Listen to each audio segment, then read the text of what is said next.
In early 1943, the Pacific War had entered a phase where reinforcement meant survival. New Guinea was not a headline battlefield like Guadalcanal, but it was a hinge.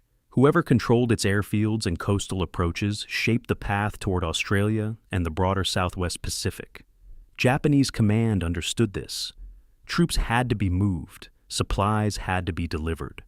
The sea lanes north of New Guinea became corridors of urgency. An 8-ship transport convoy, escorted by destroyers, departed Rabaul with thousands of troops bound for Lae.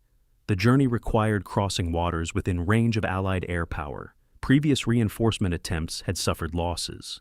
Yet, the calculation was simple. The troops had to go, and speed combined with cloud cover might reduce exposure. On the Allied side, intelligence intercepted signals that revealed the convoy's movement. This was not guesswork, it was confirmation. Air commanders recognized that this was an opportunity to do more than harass. It was a chance to sever reinforcement at scale. Aircraft were assembled with a specific purpose. Medium bombers were adapted to low-level attack profiles.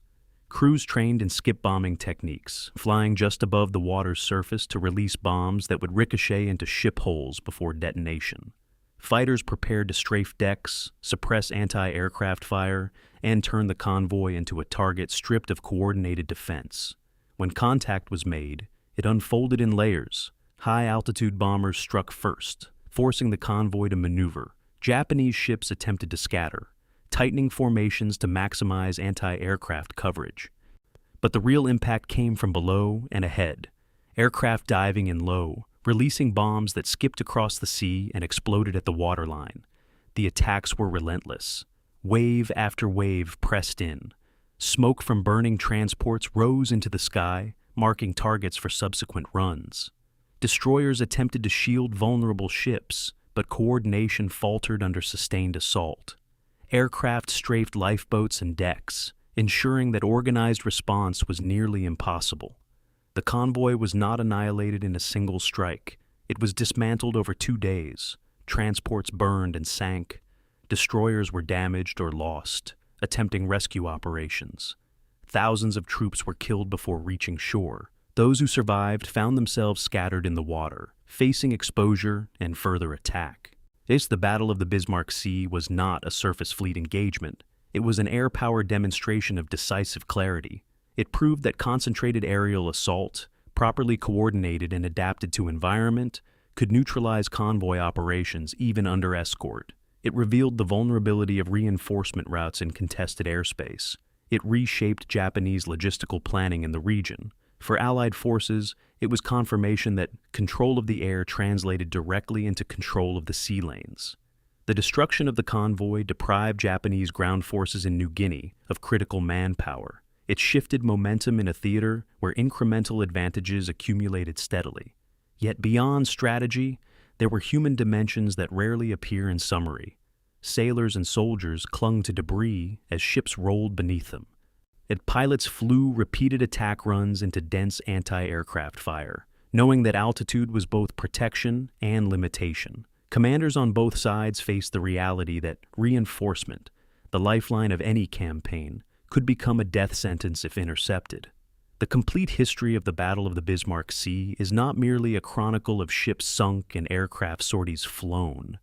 It is a turning point in operational adaptation, in how air power matured from harassment to decisive interdiction, in how intelligence and innovation converged at exactly the right moment, in how a convoy that set out under cloud cover entered a corridor already defined by vulnerability. The battle did not end the war in New Guinea. It did not collapse Japanese resistance overnight, but it marked a threshold. After the Bismarck Sea, and large-scale reinforcement by slow transport under daylight exposure became increasingly untenable. The Pacific War was vast. Its battles were separated by islands and oceans. But sometimes a single convoy carries more weight than a fleet. This is the story of the Battle of the Bismarck Sea, a confrontation above and upon open water where innovation met opportunity, where reinforcement became ruin, and where air power demonstrated its capacity to reshape the course of a campaign. Before you move further into this history, pause for a moment. Notice the space around you. Is it quiet, or does it carry the background hum of your day? Are you just beginning something or winding it down? Take a second to register it without rushing. The Bismarck Sea became a battlefield in hours that changed everything for those at sea. Let this story unfold at a pace that allows you to absorb its weight. Chapter 1. The Water That Swallows. Ships. The 1st of March, 1943. High above Cape Gloucester on the island of New Britain, a camouflaged observation post clings to a hillside 800 feet above the Solomon Sea. Sub-Lieutenant Robert Firth of the Royal Australian Navy sits motionless behind salt-crusted binoculars, scanning the distant haze where water meets sky. Through the glass, shapes are taking form, the angular silhouettes of transport ships, the sharper profiles of destroyers, all moving in convoy formation toward the southwest. Firth reaches slowly for his radio transmitter, careful not to disturb the vegetation concealing his position. He begins encoding a message that will travel by radio wave to Allied headquarters in Australia, carrying information about ships and men who, in 72 hours, will largely cease to exist. But Firth does not know that yet. Neither does anyone sailing aboard those vessels, plowing steadily through waters that are about to become their grave. The observation post where Firth maintains his vigil represents one small node in a vast and largely invisible network. The Coastwatcher organization had been established before the war as a civilian intelligence operation. Planters, traders, government officials, and missionaries scattered across Pacific islands, equipped with radios and trained to report Japanese movements. By early 1943, these men lived behind enemy lines, hidden in jungle camps, and dependent on the loyalty of indigenous scouts and the hope that their radio transmissions would not be direction found by Japanese listening posts. The Australian Military Command had nearly disbanded the entire Coastwatcher network in late 1942, citing budget constraints and skepticism about the reliability of civilian observers operating without direct military supervision. A series of administrative meetings in Melbourne came within a single vote of terminating the program.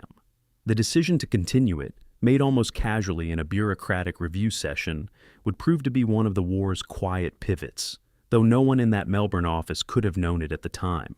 The waters Firth observes are unlike the open Pacific, the Vidiaz Strait, the narrow passage between New Britain and New Guinea.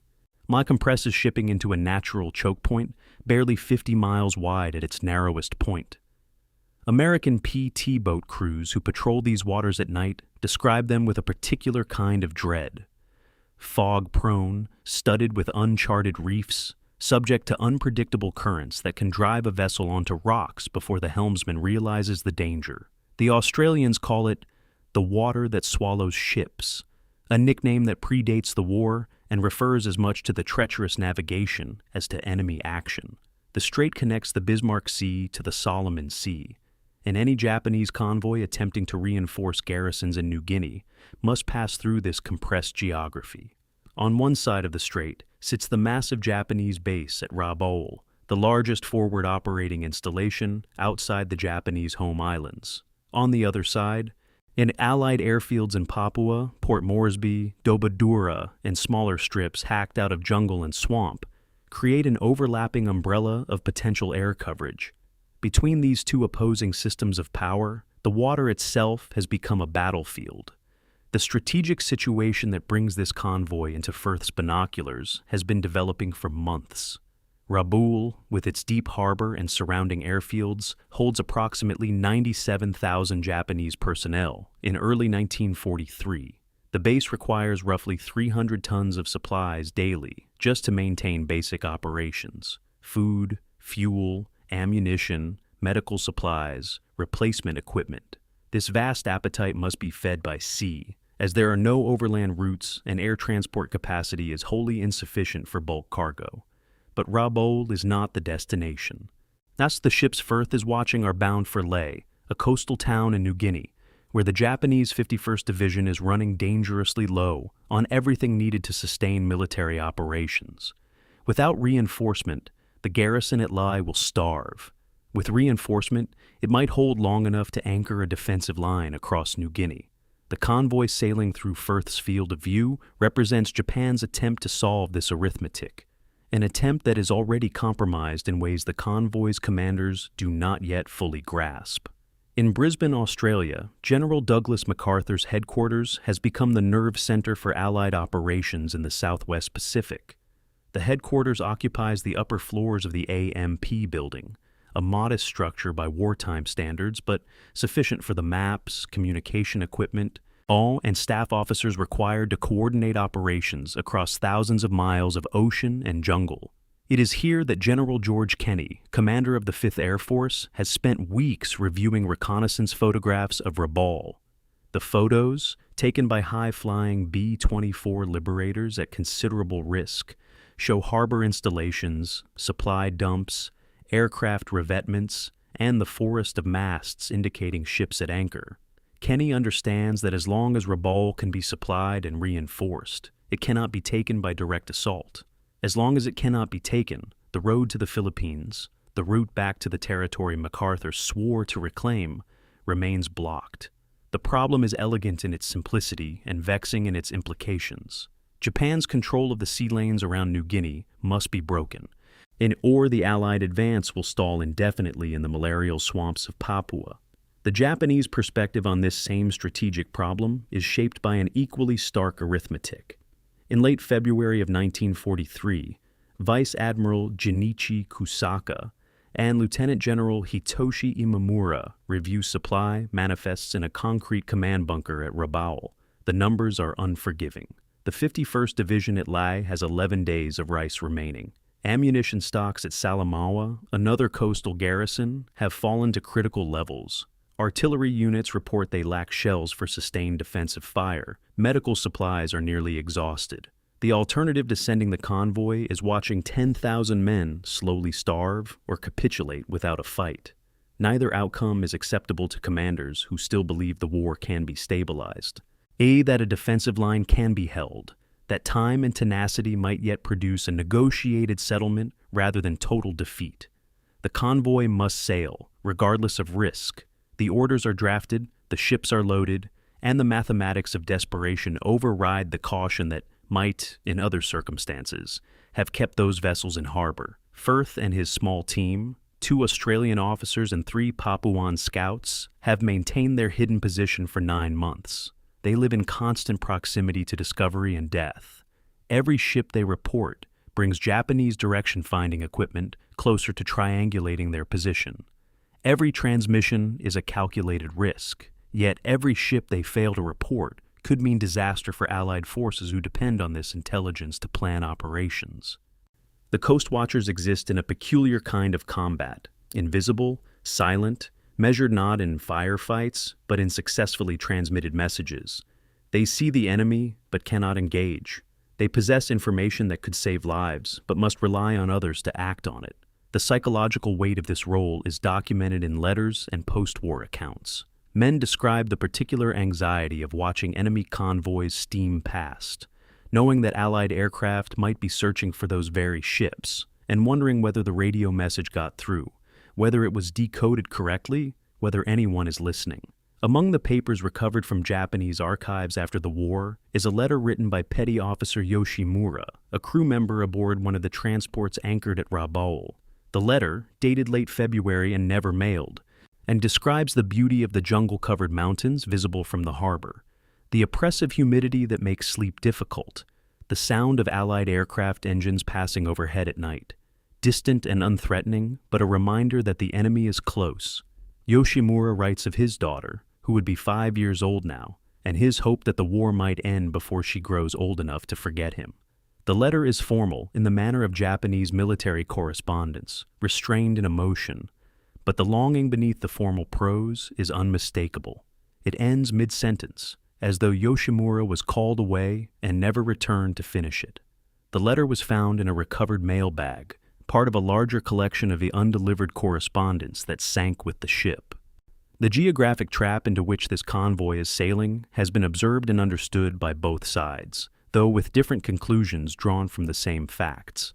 Allied planners see the Vidyas Strait as a kill box, a confined space where air power can be concentrated, where ships have limited room to maneuver, where the distance from Allied airfields to probable convoy routes creates overlapping zones of coverage. Japanese planners see the same geography, but calculate that weather and darkness can mitigate the risk. A convoy hugging the northern coast of New Britain, moving under cloud cover or in the concealment of night, might slip through before Allied reconnaissance can locate it and coordinate a strike. Both assessments are partially correct.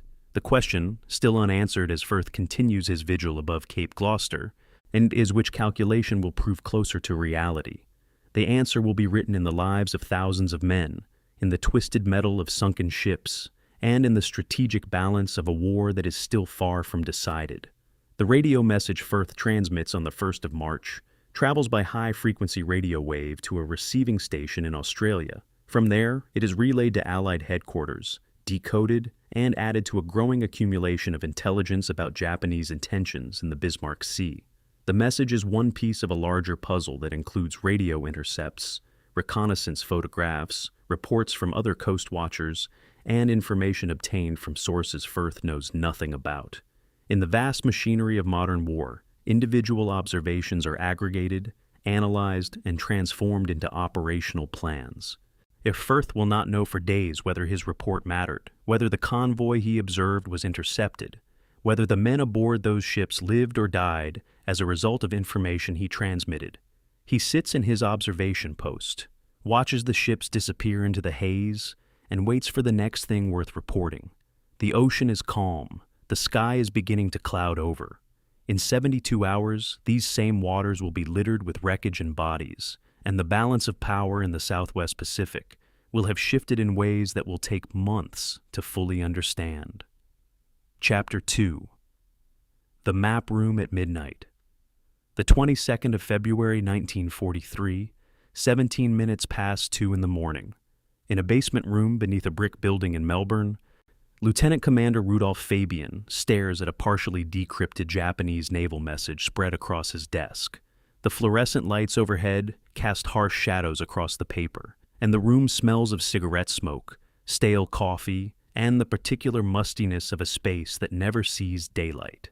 Fabian has been working for 14 consecutive hours, part of a rotating team of cryptanalysts at the Fleet Radio Unit Melbourne, known by its acronym FRUMEL, tasked with breaking Japanese naval codes. The message in front of him is fragmentary, with gaps where the code groups remain unbroken, but 3 phrases have emerged with crystalline clarity: convoy departure, March 1st, and 8 transports.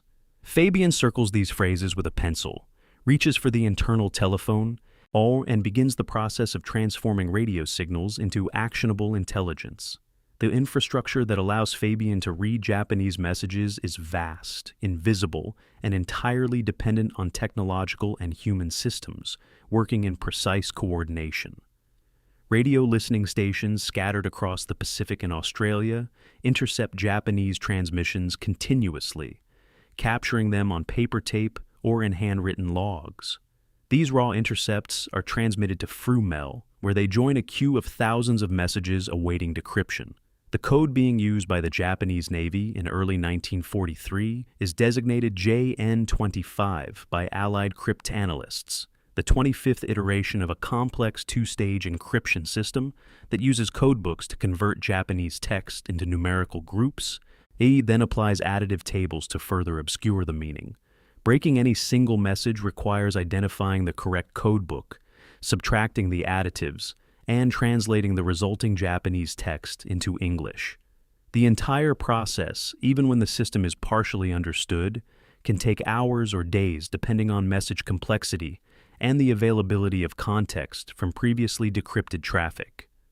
By late February, Allied cryptanalysts are breaking approximately 40 to 50% of JN-25 traffic within operationally useful timeframes.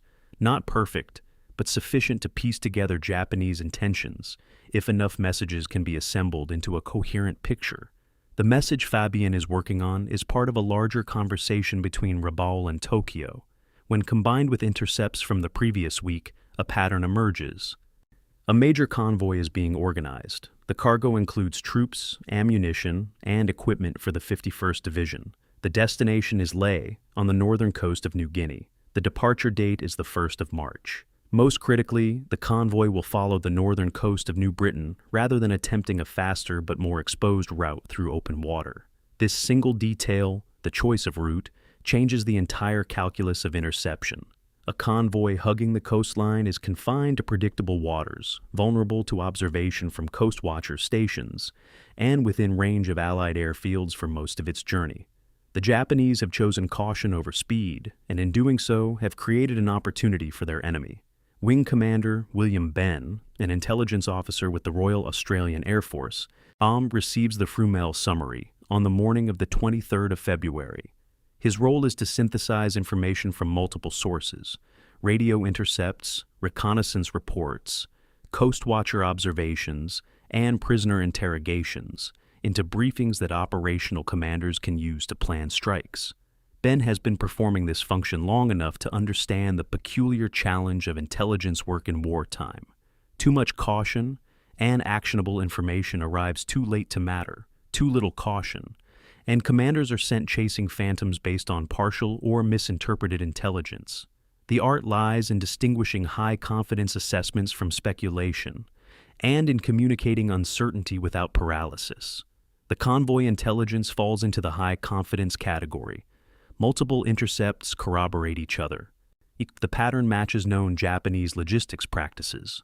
The timing is consistent with the deteriorating supply situation at Leh. Ben drafts his briefing with particular care, knowing that what he writes might determine whether hundreds of aircraft are launched into what could be either a decisive battle or an expensive wild goose chase. General Kenny receives the intelligence summary in Brisbane on the 25th of February. He has perhaps 4 days to organize an airstrike larger and more complex than anything the 5th Air Force has previously attempted. The challenges are immediate and practical. His bomber groups are scattered across multiple airfields in Papua and Australia. Crews have been flying continuous operations for weeks and are exhausted. That its weather forecasts for early March show a front moving through the Bismarck Sea. Low clouds, rain squalls, poor visibility. Many of his B-25 medium bombers are undergoing modifications to add forward-firing machine guns, and the work is not yet complete. Supply lines are tenuous, and coordinating fuel, ammunition, and maintenance across primitive jungle airfields requires meticulous planning. Yet the target is too valuable to ignore. If the convoy can be destroyed, Japanese forces at Leh will be strangled for lack of supplies. If it gets through, those same forces will be reinforced and resupplied, potentially extending the New Guinea campaign by months. Kenny authorizes preliminary reconnaissance and begins drafting operation orders. Between the 26th and 28th of February, the B-24 Liberator heavy bombers begin flying extended search patterns over the Bismarck Sea and Solomon Sea. The searches are methodical but challenging. The area to be covered exceeds 40,000 square miles. Weather conditions are deteriorating as predicted, with cloud ceilings dropping and visibility varying from 10 miles to less than 1. The B-24 crews fly grid patterns, sometimes for 7 or 8 hours, scanning an ocean that reveals nothing but waves and occasional patches of floating debris. Fuel consumption is constant, and the mathematics of search operations are unforgiving. Each hour spent searching is an hour of fuel burned, and miscalculated navigation on the return leg can mean ditching in the ocean. One crew, flying a sector northeast of Cape Gloucester, returns with engines sputtering on fumes, as to having extended their search past safe return margins. They found nothing. The ocean, vast and indifferent, kept its secrets. The Japanese also possess intelligence about Allied capabilities, though the information is incomplete and in some cases fatally outdated. Signals intercepts and reconnaissance flights have identified American and Australian airfields in Papua. Photo reconnaissance has provided estimates of aircraft numbers and types. Japanese intelligence officers know that 5th Air Force strength has been growing, that medium bomber units have been reinforced, that new fighter groups have arrived in theater. This information is compiled into reports and forwarded to operational commanders. But there is a gap, a space between knowing that the enemy has capabilities and understanding what those capabilities mean in practice. The reports note increased Allied air activity, but do not predict that Allied aircraft will attack differently than they have in the past. The assumption, documented in planning notes, is that American bombers will attempt high-altitude level bombing, which has proven largely ineffective against maneuvering ships. There is no intelligence suggesting that the Americans are developing new tactics specifically designed to destroy shipping. The gap between what Japanese intelligence knows and what Japanese commanders assume is wide enough to sail a convoy through. Admiral Masatomi Kimura, who will command the destroyer escort for the convoy, reviews his orders and the available intelligence on the evening of the 27th of February. Kimura is 52 years old, a Naval Academy graduate with decades of experience, and a survivor of campaigns that have killed more aggressive commanders. His assessment of the mission is professional and unsparing. The convoy is valuable, slow, and will be exposed to air attack for at least 36 hours during the passage through the Vitiaz Strait. The weather forecast predicts cloud cover that should limit Allied air operations, but weather is never certain. His 8 destroyers will form an anti-submarine screen around the transports, standard doctrine, but anti-submarine formations are not optimized for defense against massed air attack. He drafts a message to Rabaul suggesting a course alteration to increase distance from known Allied airfields, then hesitates and does not send it. Orders are orders, and questioning them too insistently can end careers. Kimura returns the unsigned message to his desk drawer and turns his attention to the tactical details he can control. Meanwhile, in the Frumel basement, the night shift continues processing intercepts. New messages arrive every few hours, each one adding detail to the picture. One decrypt identifies specific ships by name. Another references troop strength aboard the transports. A third confirms the expected speed of the convoy, 7 to 8 knots, the pace of the slowest vessel. Each piece of information is logged, cross-referenced with previous traffic, and incorporated into updated summaries. Fabian, who has finally gone off shift, lies on a cot in an adjacent room but cannot sleep. His mind continues working through code groups, puzzling over gaps in the decrypts, wondering about the messages that remain unbroken. The weight of the work is not physical, but cognitive. The constant awareness that lives depend on correctly interpreting fragmentary text in a language not his own, transmitted in a code designed specifically to prevent understanding. The burden of knowing that a single misread character or incorrect assumption could mean the difference between success and disaster. The final intelligence summary, distributed on the morning of the 28th of February, is as complete as circumstances allow.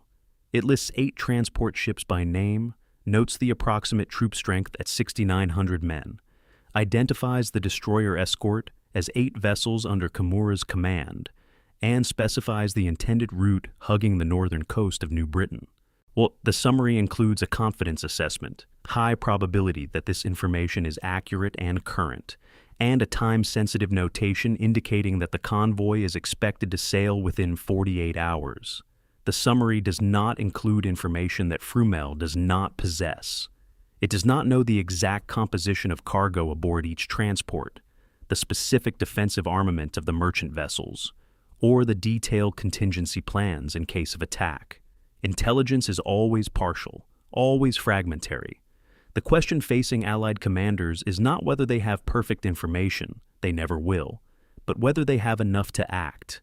Kenny, reading the summary in Brisbane, decides that they do.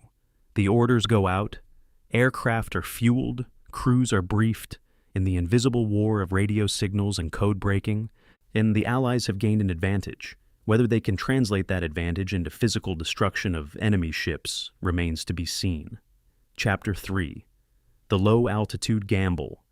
The 23rd of February 1943, mid-afternoon. Major Edward Larner brings his B-25 Mitchell medium bomber in at 250 feet above the water off Wagga Wagga, so low that his propeller wash disturbs the surface of the ocean and sends spray across the windscreen. Ahead, visible against the green wall of jungle behind it, is a derelict Japanese cargo vessel listing in the shallows, abandoned months ago, partially submerged, now serving as target practice for crews learning a technique that violates every principle of conventional bombardier training. Larner's bombardier calls out airspeed and altitude. At 240 miles per hour, at precisely 200 feet, 4 500-pound bombs release from the belly of the aircraft. They do not fall vertically as bombs are supposed to fall. Instead, they skip across the water surface like stones thrown by a child across a pond, each impact sending up a plume of spray before the bomb ricochets forward again. 2 bombs miss the hulk entirely, skipping past and detonating harmlessly in deep water. 2 punch through the rusted hull below the waterline. Larner banks hard to starboard, climbing away. And when he looks back, the wreck is settling deeper, water pouring through the new holes torn in its side. In 4 days, he will do this for real, with Japanese destroyers shooting back. The technique Larner is practicing, skip bombing, represents a radical departure from established doctrine, born not from theoretical study, but from operational desperation. Throughout late 1942 and early 1943, Allied bombers attempting to sink Japanese ships using conventional high-altitude level bombing achieved hit rates below 2%. The mathematics are straightforward and discouraging. AB-17 Flying Fortress, approaching at 20,000 feet, releases bombs that fall for approximately 30 seconds before impacting the ocean. During those 30 seconds, a ship traveling at 15 knots moves roughly 250 yards. Even if the bombardier's calculations are perfect, accounting for wind, altitude, airspeed, and the ship's observed course, the ship's captain can alter course or speed the moment bombs are released, and the bombs, once dropped, cannot adjust. The result is hundreds of bombs expended, dozens of missions flown, minimal damage inflicted. The doctrine does not work. But doctrine is all they have, until desperation forces innovation. The Australian connection comes through officers of the Royal Australian Air Force, who have been experimenting with low-level attacks against Japanese coastal shipping using Beaufighter twin-engine aircraft. In mid-February, a meeting takes place at Port Moresby between American and Australian air officers. Squadron leader, Bill Benn, not to be confused with Wing Commander William Benn, the intelligence officer, describes attacks in which Beaufighters come in at wave-top height and release bombs that skip across the water into the sides of ships. The technique is dangerous, requires precise flying, and exposes the attacking aircraft to anti-aircraft fire at point-blank range. But it works. The hit rate is dramatically higher than level bombing because the bomb's trajectory is horizontal rather than vertical, and the margin for error in range is measured in yards rather than hundreds of yards. The American officers are skeptical. The B-25 Mitchell is heavier than a Beaufighter, less maneuverable, and carries a larger bomb load. Whether it can execute the same technique without flying into its own bomb blast is an open question. The only way to find out is to try. Paul Irvin Gunn, known universally as Pappy, is 43 years old in February of 1943. Old for a combat pilot, which he occasionally is, but more importantly, he is an engineering officer with the instincts of a mechanic and the determination of someone with profoundly personal reasons for fighting. Before the war, Gunn flew commercial routes in the Philippines. When the Japanese invaded, he escaped, but his wife and children were trapped and interned. The personal dimension of his war is never discussed in official records, but everyone who works with him understands that his fury is specific, not abstract. Gunn has already been modifying B-25s, installing additional forward-firing 50-caliber machine guns in the nose where a bombardier's station normally sits. The logic is simple. If the bomber is going to attack at low level, it needs to suppress anti-aircraft fire during the approach. 8 machine guns firing simultaneously create a stream of bullets dense enough to keep enemy gunners' heads down. Gunn works 18-hour days in maintenance hangars at Port Moresby, supervising crews who pull all-night shifts to install gun packages on dozens of aircraft. The modifications are not elegant. Guns are bolted into place. Ammunition feeds are jury-rigged. Electrical systems are rerouted to accommodate additional equipment. But elegance is not the objective. Lethality is. Between the 24th and 27th of February, squadron after squadron practices skip bombing against wrecked vessels and improvised targets in the waters off Port Moresby. The technique requires precise coordination between pilot and bombardier. Altitude must be maintained between 200 and 300 feet. Too high, and the bomb breaks up on water impact. Too low, and the aircraft flies into its own blast. Airspeed must be between 200 and 240 miles per hour. Too slow, and the bomb does not skip properly. Too fast, and the pilot cannot react quickly enough to avoid obstacles. The bomb's fuse must be set for a 4 to 5 second delay, allowing it to penetrate the ship's hull before detonating. Pilots describe it as the most dangerous flying they have ever done, and this is practice against stationary targets with no one shooting back. Several crews report near misses where bombs skipped too far and detonated dangerously close to the attacking aircraft. One pilot misjudges altitude and nearly strikes the water with his landing gear. The learning curve is steep, the margin for error is narrow, and the calendar is running out. Not everyone believes the new tactics will succeed. Lieutenant Colonel Marvin Miller, an experienced bombardier and tactics officer, argues in a staff meeting on the 26th of February that sending heavy bombers into the range of destroyer anti-aircraft guns is suicidal. Japanese destroyers carry multiple 25mm automatic cannons and heavy machine guns specifically designed to defend against air attack. A B-25 approaching at 200 feet is an easy target, slow-moving relative to a fighter, large, and unable to take evasive action during the bombing run. Miller's argument is logical and supported by doctrine. High-altitude bombing keeps aircraft out of anti-aircraft range. The lower hit rate is the price paid for crew survival. Sending dozens of bombers into point-blank range of destroyer screens will result in catastrophic losses. Kenny listens to Miller's objections, acknowledges their validity, and overrules him. The convoy is too important. The window of opportunity is too narrow. High-altitude bombing has been tried and failed. The new tactics might work or they might not. But the only way to know is to commit fully. The decision is made. The die is cast. The physics of skip bombing are counterintuitive to pilots trained in conventional bombardier techniques. A bomb falling from altitude is subject to gravity and air resistance, but otherwise behaves predictably.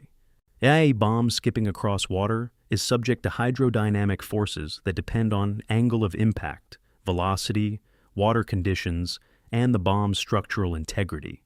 Engineers at 5th Air Force Headquarters calculate optimal release parameters based on theoretical models and adjusted by empirical testing. The bombs themselves are standard 500-pound general-purpose weapons, but fitted with delayed action fuses that give them time to penetrate a ship's hull before exploding.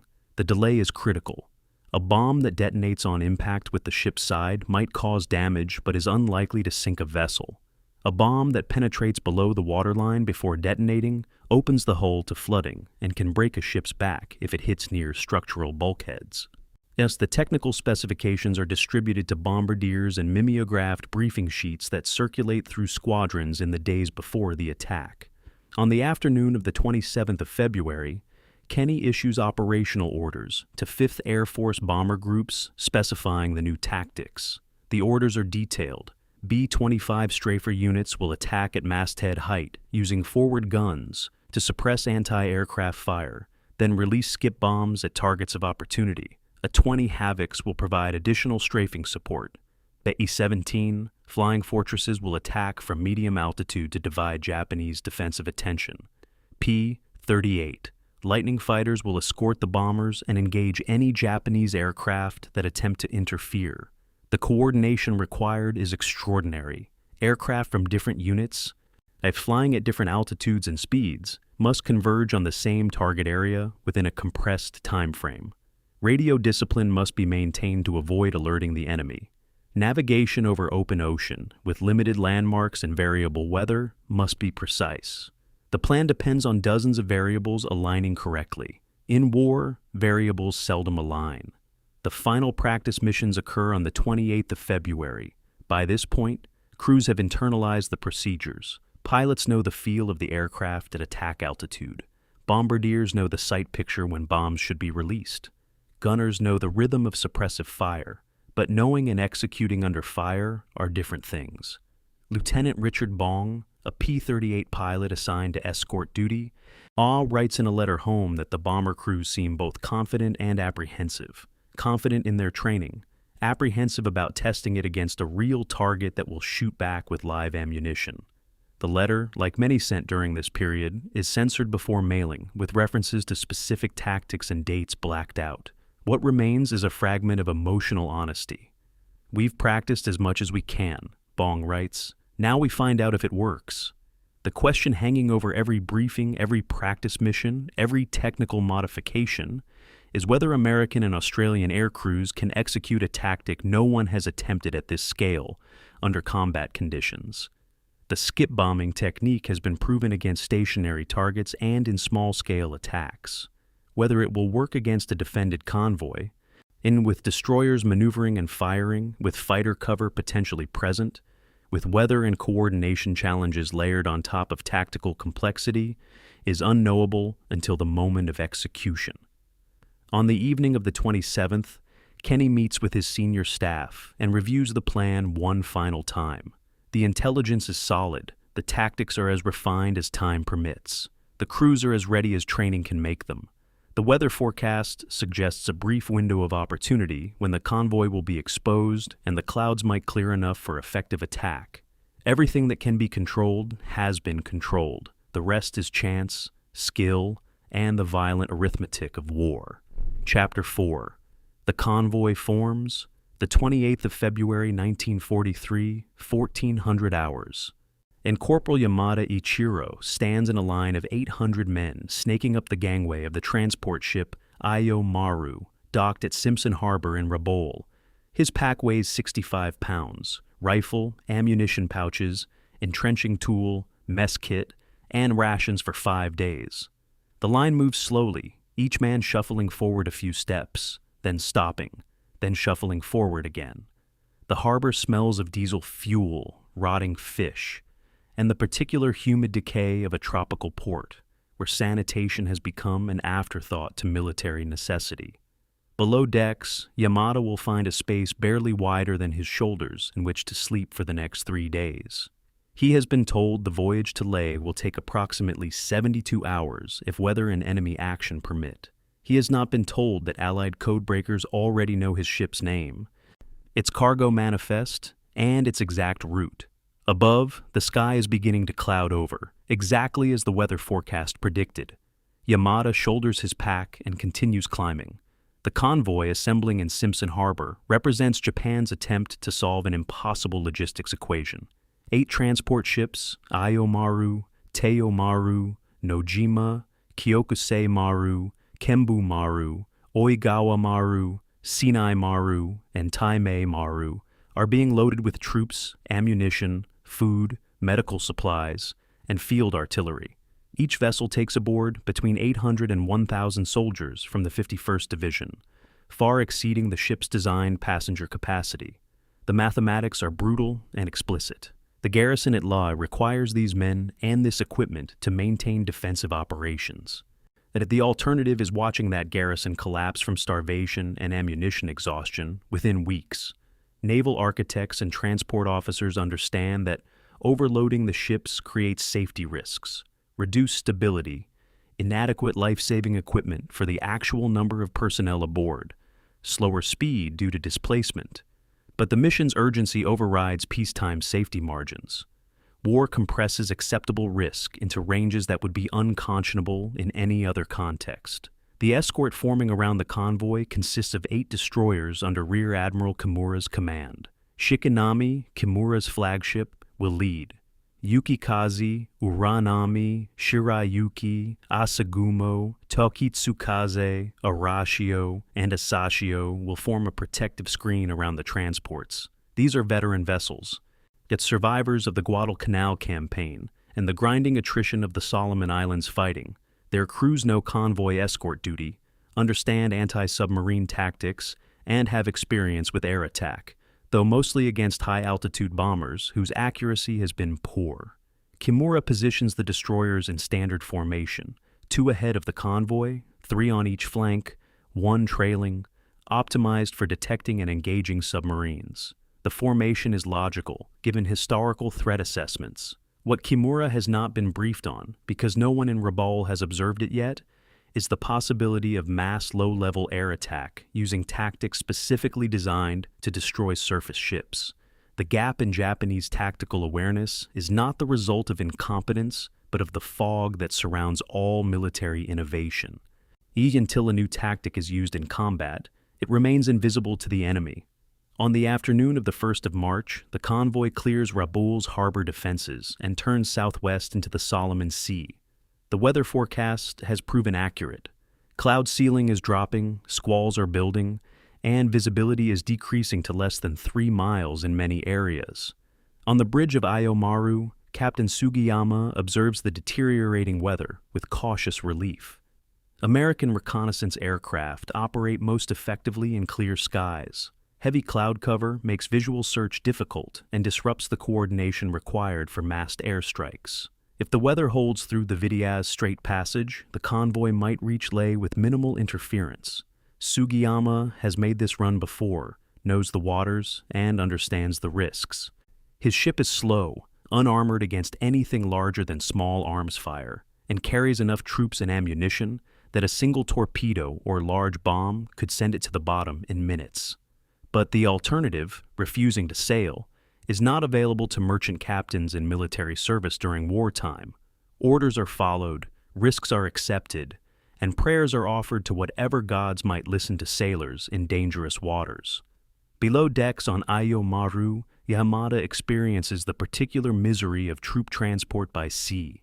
The holds are packed beyond capacity. Men sit shoulder to shoulder on narrow benches or on the deck itself, surrounded by equipment and supplies lashed to bulkheads.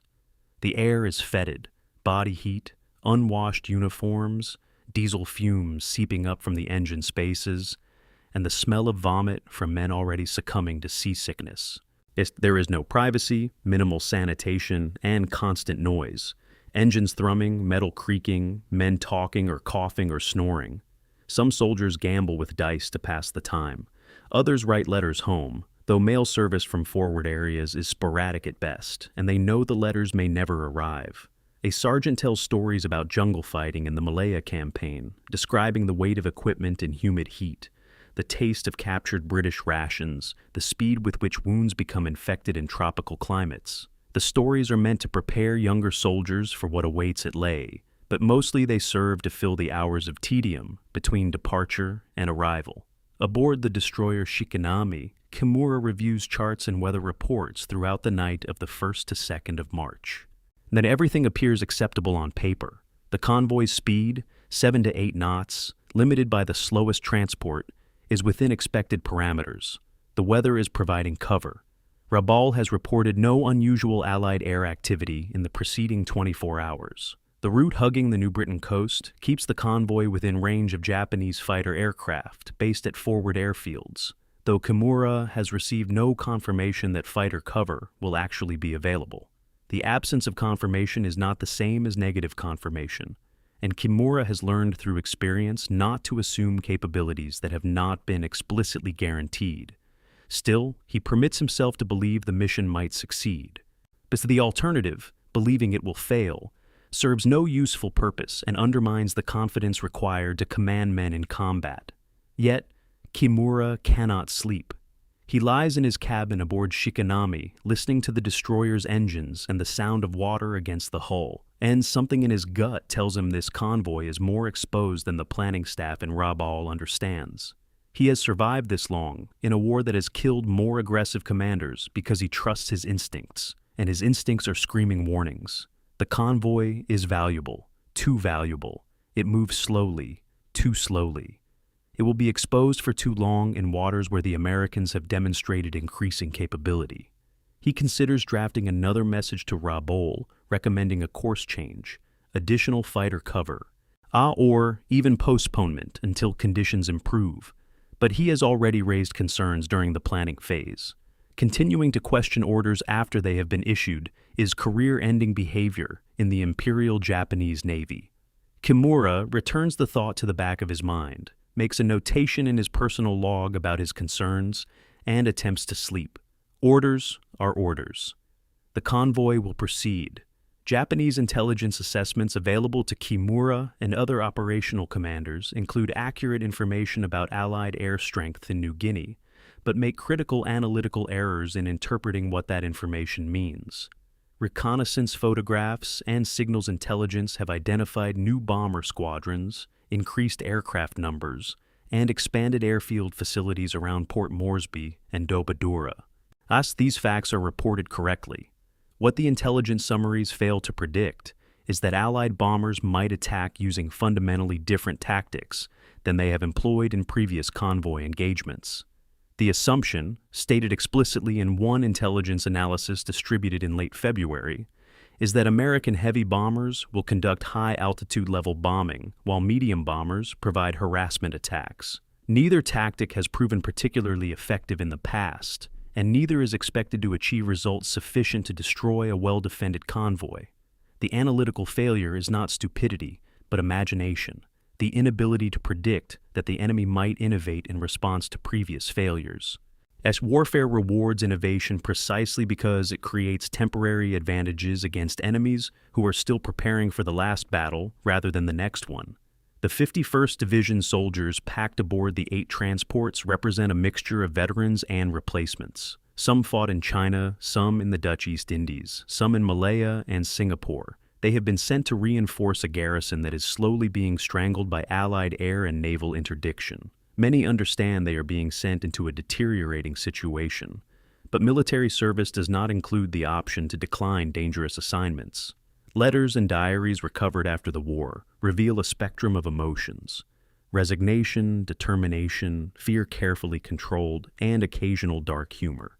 One soldier writes that he has already survived 3 supposedly suicidal missions and expects to survive this one as well. Another writes that he does not expect to see Japan again, but hopes his family will remember him. A third writes nothing about the war at all, instead describing cherry blossoms in his home village and the sound of his mother's voice calling him to dinner. These fragments of humanity, preserved in archival collections, remind us that soldiers are not statistics but individuals, each carrying an interior world of memory, hope, and fear into circumstances that may destroy them. The first night passes without incident. The convoy makes steady progress along the northern coast of New Britain, maintaining formation, navigating by charts and compass, in darkness broken only by shielded running lights. Destroyers patrol the perimeter, their sonar operators listening for the telltale sound of submarine engines or torpedo propellers. Above, clouds obscure the stars. Allied reconnaissance aircraft are somewhere in the darkness, but the convoy is too small a target in too large an ocean to be easily found at night. Morning will bring different challenges. As the sky begins to lighten on the 2nd of March, lookouts aboard the destroyers scan the horizon for aircraft. They do not have to wait long. Shortly after dawn, a lone B-24 Liberator emerges from clouds to the south, circles at a distance well outside anti-aircraft range, and disappears back into the clouds. The convoy has been found. From this point forward, everything will happen quickly. Chapter 5. The Eyes in the Sky. The 1st of March, 1943, and at 9:30 in the morning. Lieutenant Joseph Maupin levels his B-24 Liberator at 5,000 feet over the Solomon Sea, emerging from a rain squall that hammered the aircraft's aluminum skin like gravel thrown against sheet metal. Visibility extends perhaps 4 miles through patchy fog and scattered cloud layers. Below, gray water stretches to every horizon, broken occasionally by whitecaps where wind disturbs the surface.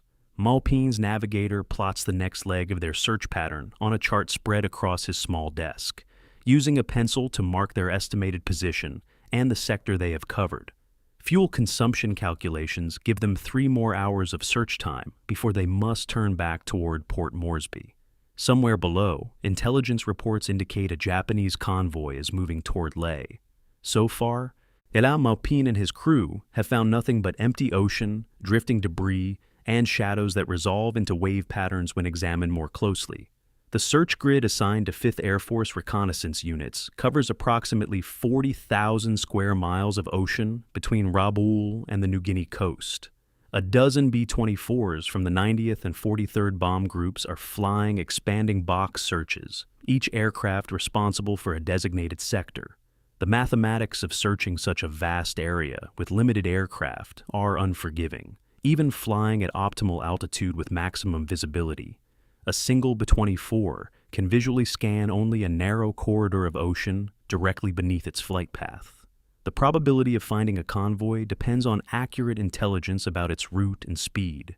favorable weather that allows visual observation, air and a measure of luck that puts search aircraft in the right place at the right time. The crews describe it as looking for 8 needles scattered across a haystack the size of Pennsylvania. The monotony of staring at empty ocean for hours is punctuated by adrenaline spikes when something appears on the water. Driftwood, floating wreckage from previous battles, wave patterns that briefly resemble ship wakes, whales surfacing in groups that, from altitude, might be mistaken for vessels. First contact occurs at 20 minutes past 3 in the afternoon on the 1st of March. Lieutenant Woodrow Moore's B-24, operating in the search sector northeast of Cape Gloucester, breaks through a layer of clouds at 4,000 feet and immediately spots the convoy below. 8 ships in 2 parallel columns. Our destroyer escorts throwing up white wakes as they patrol the perimeter, the whole formation heading southwest at steady speed. Moore's radio operator transmits the contact report using pre-arranged codes to avoid alerting Japanese listeners. The message includes position coordinates, course heading, estimated speed, and ship count. The transmission reaches Port Moresby within minutes, where it is relayed to 5th Air Force Headquarters in Brisbane. Kenny's operations staff begins updating strike plans based on the confirmed position. The convoy is precisely where Ultra-Intelligence predicted it would be. The validation of intelligence creates confidence that the rest of the intelligence picture is also accurate. Aircraft are fueled, ordnance is loaded, and crews are summoned to briefing rooms. Maintaining contact with the convoy through the night and into the 2nd of March requires rotating B-24s onto shadowing duty. The technique demands skill and considerable risk. The shadowing aircraft must remain close enough to keep the convoy in sight, or at least in radar range, but far enough away to avoid being shot down by destroyer anti-aircraft fire. Weather complicates everything. Cloud layers provide concealment for the shadowing aircraft, but also make it easy to lose contact with the convoy. The B-24 crews develop a rhythm, emerge from clouds just long enough to verify the convoy's position and course, transmit an updated position report, then retreat back into cloud cover before the destroyers can get an accurate firing solution. One aircraft takes anti-aircraft fire from a destroyer, sustains minor damage to the tail section, and continues the mission. The crew reports they can see muzzle flashes from the destroyer's guns, can feel the aircraft shudder when near misses explode close enough to create shock waves, but the Japanese gunners cannot maintain tracking on a target that appears and disappears into clouds every few minutes. On the morning of the 2nd of March, Sub-Lieutenant Firth in his Coastwatcher observation post above Cape Gloucester sees the convoy pass offshore. The ships are visible as dark smudges against the lighter blue of the ocean, smoke trails rising from their stacks. Firth estimates 8 large vessels with multiple smaller escorts, proceeding at slow speed toward the southwest. He transmits this observation by radio, providing ground-level confirmation of what the B-24 crews have been reporting from altitude. The Coastwatcher Network's contribution to the developing battle is not merely redundant confirmation, but independent verification from a different sensor system. If the aircraft reports were somehow wrong, misidentified ships, incorrect position, exaggerated numbers, the Coastwatcher observations would reveal the discrepancy. The correlation between air reconnaissance and ground observation gives Allied planners high confidence that they understand what they are facing. Strike preparation begins in the early hours of the 2nd of March at airfields scattered across Papua. Crews wake at 3 in the morning for briefings. Maps are spread across tables, in operations tents lit by kerosene lanterns, showing the convoy's last reported position and projected course. Target assignments are distributed, specific bomber squadrons to specific types of ships, fighter squadrons to specific patrol sectors. Weather forecasts predict the cloud cover that has protected the convoy will begin clearing by mid-morning, creating a window for visual attack. The timing is both fortunate and critical. Too much cloud and the bombers cannot find their targets. Too little and Japanese fighter aircraft from Rabaul might intervene. The forecast suggests a narrow window when conditions will favor the attackers. Men eat breakfast, powdered eggs, canned bacon, coffee that tastes of the metal containers it was brewed in, knowing that some will not return. The statistical reality of air combat is openly acknowledged. In any major strike, losses are expected. The question is not whether anyone will die today, but how many, and whether the mission succeeds despite those deaths. The complexity of coordinating multiple bomber groups, fighter escorts, and reconnaissance aircraft over open ocean with primitive navigation equipment and limited radio communications cannot be overstated. Each squadron departs from a different airfield at a slightly different time, calculated so that all aircraft will converge on the target area within a compressed 30-minute window. Navigation is by dead reckoning, compass heading, airspeed, elapsed time, with corrections for estimated wind, because there are no landmarks over the ocean, and radio navigation aids are non-existent in this theater. The lead navigator in each formation carries the burden of getting his aircraft to the correct coordinates at the correct time. An error of 5 degrees on the compass heading, maintained for 2 hours, will result in being dozens of miles off target. Weather affects airspeed in ways difficult to calculate in advance. Cloud layers force aircraft to climb or descend, altering fuel consumption and timing. The entire operation depends on hundreds of individual decisions made by dozens of navigators, each working with imperfect information and hoping their calculations are close enough. Lieutenant Commander Rudy Fabian, working his shift at Frumel in Melbourne, monitors radio intercepts during the convoy's passage and notes an increase in Japanese message traffic. The intercepts are fragmentary, and not all can be decrypted in real time.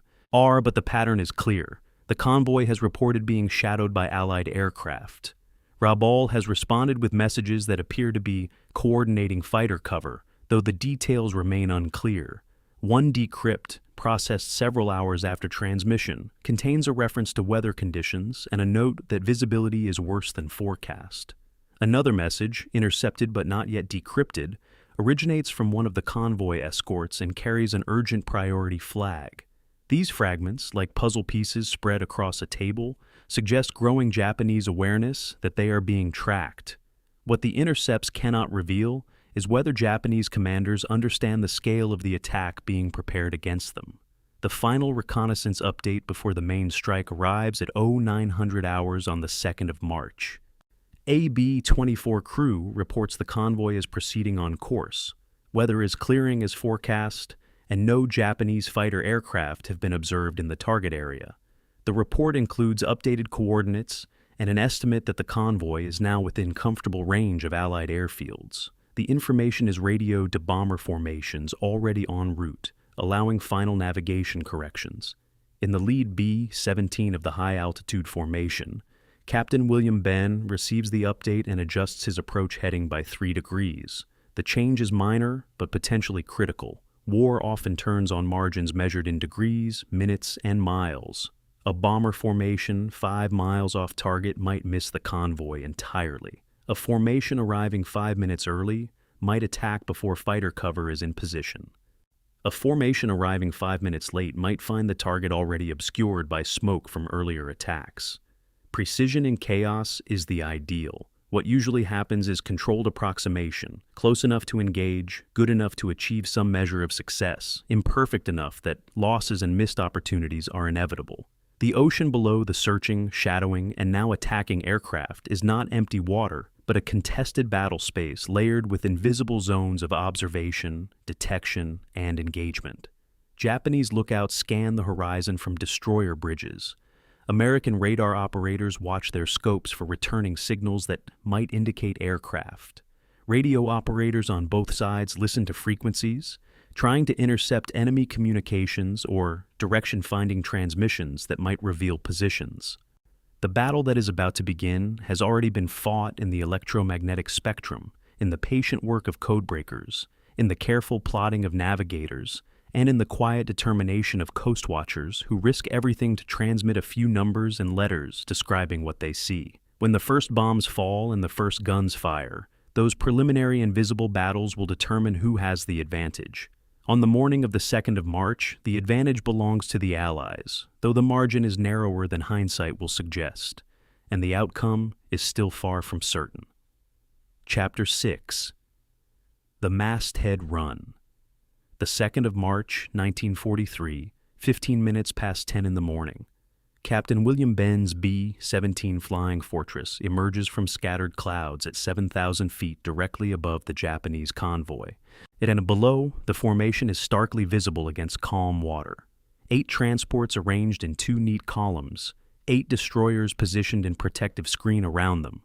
The weather front that was supposed to provide concealment has passed through ahead of schedule, leaving clear skies and unlimited visibility. Ben can see individual details from this altitude. Gun crews on the destroyer deck swiveling their weapons skyward, wake patterns where ships have begun evasive turns, antenna arrays and command structures that identify specific vessel types. His bombardier calls out the familiar litany of preparation. Bomb bay doors open. The mechanical rumble of those doors carries through the aircraft's frame. In 90 seconds, this will transition from observation to combat, from potential to kinetic reality, from planning to execution. The B-17 formation, 30 heavy bombers from the 43rd Bomb Group, attacks first from medium altitude between 6,000 and 8,000 feet. The tactical logic is sound. High-altitude bombers arriving first will force Japanese destroyers to concentrate anti-aircraft fire upward, potentially creating opportunities for the low-level attacks that will follow. The reality is messier than the plan. Bomb runs from this altitude require steady flight, while bombardiers make final calculations. Steady flight makes predictable targets. Japanese anti-aircraft fire begins as the first B-17Ss commit to their attack runs. Black puffs of exploding shells appearing in clusters around the bombers, close enough that crews can hear the detonations, even through the aircraft's aluminum skin and engine noise. Some bursts are startlingly accurate. They dated dasiwi istast horus, suggesting the Japanese gunners have experience and functional range-finding equipment. One B-17 takes shrapnel through the wing, punching small holes that stream vapor but do not immediately threaten structural integrity. The bombs fall, tumbling through 7,000 feet of air, and impact the ocean in patterns that bracket the convoy but achieve few direct hits. One transport, Kyokusei Maru, takes what appears to be a direct hit or very near miss. The ship begins listing but does not immediately sink. At 10:30, the low-level assault begins. 13 modified B-25 strafers from the 90th Bomb Squadron approach the convoy at wave-top height, 200 feet, 240 miles per hour, coming in from multiple directions to divide defensive fire. And the nose guns, 8 forward-firing 50-caliber machine guns per aircraft, open fire at 1,000 yards. The combined firepower of 13 aircraft creates a visible stream of tracers arcing toward the destroyers and transports. The purpose is not primarily to sink ships with machine gun fire, but to kill or suppress the anti-aircraft gunners who might otherwise shoot down the bombers during their attack run. The effect is immediate and visceral. Crews aboard the Japanese destroyers find themselves under direct small arms fire for the first time in this campaign. Gun shields that provide protection against shell fragments are inadequate against sustained machine gun fire at close range. Men are killed at their posts. Others dive for cover. Some guns continue firing, their crews exhibiting the kind of courage that war demands from men on all sides. The skip bombs released from the B-25s at ranges between 200 and 400 yards from their targets. The bombs do what they were designed to do, skip across the water surface in low arcs, impacting ship holes at or slightly below the waterline.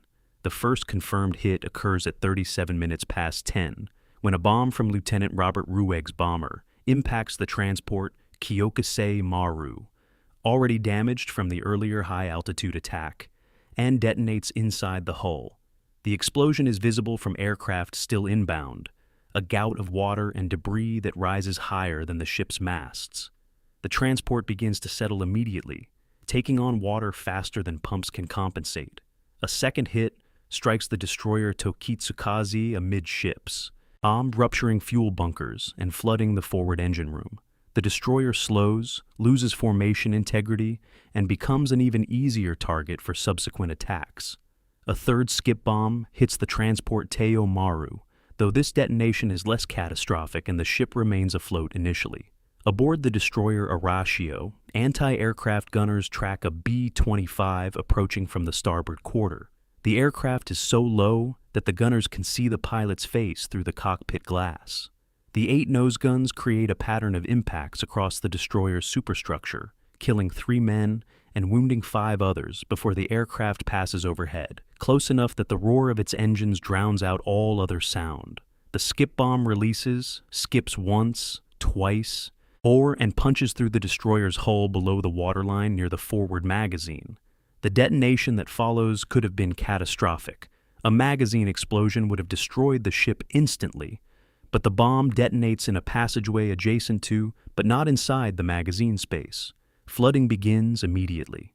Damage control parties respond with discipline born of training and previous combat, sealing bulkheads and attempting to maintain buoyancy.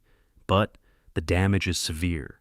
Horatio falls out of formation, its speed reduced to less than 10 knots, its ability to maneuver compromised.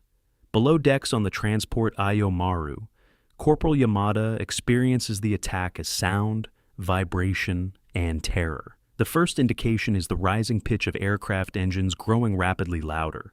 They're followed by the hammering percussion of machine gun fire against the ship's hull, a sound like hail but heavier, more violent, accompanied by the screech of ricochets and the duller impact of rounds punching through thin metal. Then the ship lurches sideways, throwing men across the compartment. The impact is not immediate. Yamada does not understand what has happened until water begins pouring through a buckled bulkhead, flooding the compartment with shocking speed. The narrow passageways and steep ladders that connect the lower decks to the weather deck above become choke points as 800 men attempt to reach safety simultaneously. Training and discipline dissolve into something more primal, the desperate scramble of men who understand they are trapped in a sinking ship. Some make it to the deck. Many do not. Yamada, a younger and perhaps luckier than those around him, fights his way up a ladder already crowded with bodies and emerges into daylight, smoke, and chaos. The tactical coordination that seems so clear in planning rooms begins to fragment under the stress of combat. A 20 Havoc light bombers and Australian bow fighters assigned to strafe destroyers and suppress anti-aircraft fire arrive late due to navigation errors and morning haze. Some squadrons attack targets that are already burning or sinking. Others cannot locate their assigned targets in the smoke and confusion and engage independently. Radio communications become cluttered with position reports, damage assessments, calls for assistance, and the occasional scream of a crew whose aircraft has been hit. Yet despite the chaos, or perhaps because of it, Japanese ships continue to die. The sheer volume of attacking aircraft overwhelms the convoy's defensive capabilities. Even skilled and courageous anti-aircraft gunners cannot track and engage dozens of aircraft approaching from multiple directions simultaneously. Some bombers are shot down. More get through. The equation is simple and brutal. The convoy has 8 destroyers defending 8 transports. The attackers have more than 90 aircraft striking within a 90-minute window. Numbers matter. By noon, the first day's attacks begin to wind down, as aircraft expend their ordnance and fuel states require return to base. Damage assessment is difficult in the immediate aftermath. Smoke from burning ships obscures observation. Some vessels that appear to be sinking remain afloat. All others that seem only damaged are taking on water below the waterline and will sink hours later. Allied aircrew reports, notoriously unreliable due to the fog of combat, multiple crews claiming the same kill, and the difficulty of observing results while evading anti-aircraft fire, claim anywhere from 4 to 8 transports sunk, and multiple destroyers damaged or destroyed. The actual count, which will not be confirmed until reconnaissance flights later in the day and the following morning, is 4 transports definitively sunk on the 2nd of March. Kyokusei Maru, Teiyo Maru, Kembu Maru, and Sinai Maru. The destroyers Tokitsukaze and Horatio are severely damaged and barely afloat. The remaining 4 transports and 6 destroyers are still operational, but scattered, some attempting to rescue survivors, and others trying to maintain course toward Leh, all aware that the attacks will resume. The sea around the convoy's last known position is littered with debris, life rafts, floating wreckage, fuel oil spreading in rainbow sheens across the water, and hundreds of men struggling to stay afloat. Japanese doctrine emphasizes duty and sacrifice, but provides limited guidance for sailors and soldiers who find themselves in the water after their ship is destroyed. Some men cling to wreckage and wait for rescue. Others attempt to swim toward the New Britain coast, visible as a green line on the horizon several miles distant. Many are injured, burns from exploding fuel, shrapnel wounds, broken bones from being thrown against bulkheads during explosions. The warm water that seems almost pleasant initially becomes an enemy as hours pass. Dehydration, exhaustion, and the psychological weight of floating alone in open ocean while aircraft engines drone overhead take their toll. Some men simply stop swimming and slip beneath the surface. The ocean, indifferent to human struggle, receives them without ceremony. Admiral Kimura, aboard the destroyer Shikanami, faces decisions no training can fully prepare a commander to make. His convoy has been mauled. Half the transports are gone. 2 destroyers are combat ineffective. Allied aircraft are likely to return. He can continue toward Leh with the remaining ships, hoping to deliver at least some of the troops and supplies. He can order a general retreat back to Rabaul, accepting total mission failure but preserving what remains of his force. Or he can pause to rescue survivors, knowing that ships engaged in rescue operations are essentially stationary targets. Every option carries costs measured in lives. Kimura chooses to continue the mission, with the surviving transports while ordering damaged destroyers to rescue as many survivors as possible before withdrawing. The decision is logical, humane within the constraints of naval warfare, and ultimately futile. The surviving transports will not reach Leh. The second day's attacks, already being planned at Allied airfields in Papua, will finish what the first day began. Chapter 7. The Second Dawn, the 3rd of March, 1943, before dawn. Major Edward Larner's B-25. Mitchell lifts off from Dobodura airfield into a sky painted pink and orange by the rising sun. His gunners loaded ammunition belts at 4 in the morning. 850 caliber machine guns, 4,000 rounds total. Each belt carefully inspected for defects that might cause jams during combat. His navigator has coordinates for 4 ships still afloat after yesterday's attacks. 3 transports limping northward in a desperate attempt to reach the relative safety of Rabaul. 1 destroyer circling to rescue survivors from a transport that sank during the night. In his 89 previous combat missions, Larner has bombed airfields, strafed supply dumps, attacked shore installations, but he has never been ordered to attack men in the water. This morning, his orders contain no exemptions, no restrictions, no guidance about distinguishing between combat vessels and survivors clinging to wreckage. The convoy must be destroyed completely. What destroyed completely means in practice is about to become grimly apparent. The hunting begins at 6:30 as reconnaissance aircraft locate convoy remnants scattered across 50 miles of ocean. 4 transports remain afloat, but all are damaged. Oigawa Maru is dead in the water, listing heavily, decks crowded with survivors from other ships that were rescued during the night. Ayo Maru is making perhaps 5 knots, trailing smoke from a fire in the engine spaces that damage control parties have been fighting for 12 hours. Nojima and Taime Maru are proceeding slowly toward the New Britain coast, hoping to beach themselves and save at least some of the troops aboard. Several destroyers are attempting towing operations, trying to get damaged vessels moving again, while others patrol the perimeter, waiting for the attacks they know are coming. Allied strike aircraft are dispatched in smaller formations to hunt each cripple individually. The scale is different from yesterday's massed assault. Fewer aircraft per target, but more targets spread across a wider area. The intimacy of this hunting gives the operation a different character. Yesterday's battle had the chaotic energy of a fleet engagement. Today feels more like an execution. At 7:15 in the morning, B-25s from the 90th Bomb Squadron catch Oigawa Maru motionless in the water. The transport is heavily loaded with wounded evacuated from other ships, men with burns, shrapnel injuries, traumatic amputations, as men who have been in the water for hours and are suffering from fuel oil poisoning and hypothermia despite the tropical climate. The ship's deck is crowded with soldiers who have no interior space to shelter in. They watch the B-25s approach with the numb resignation of men who understand they have no defense and nowhere to hide. The bombers make their run. Skip bombs impact along the waterline. The ship, already structurally compromised from previous damage, breaks in half.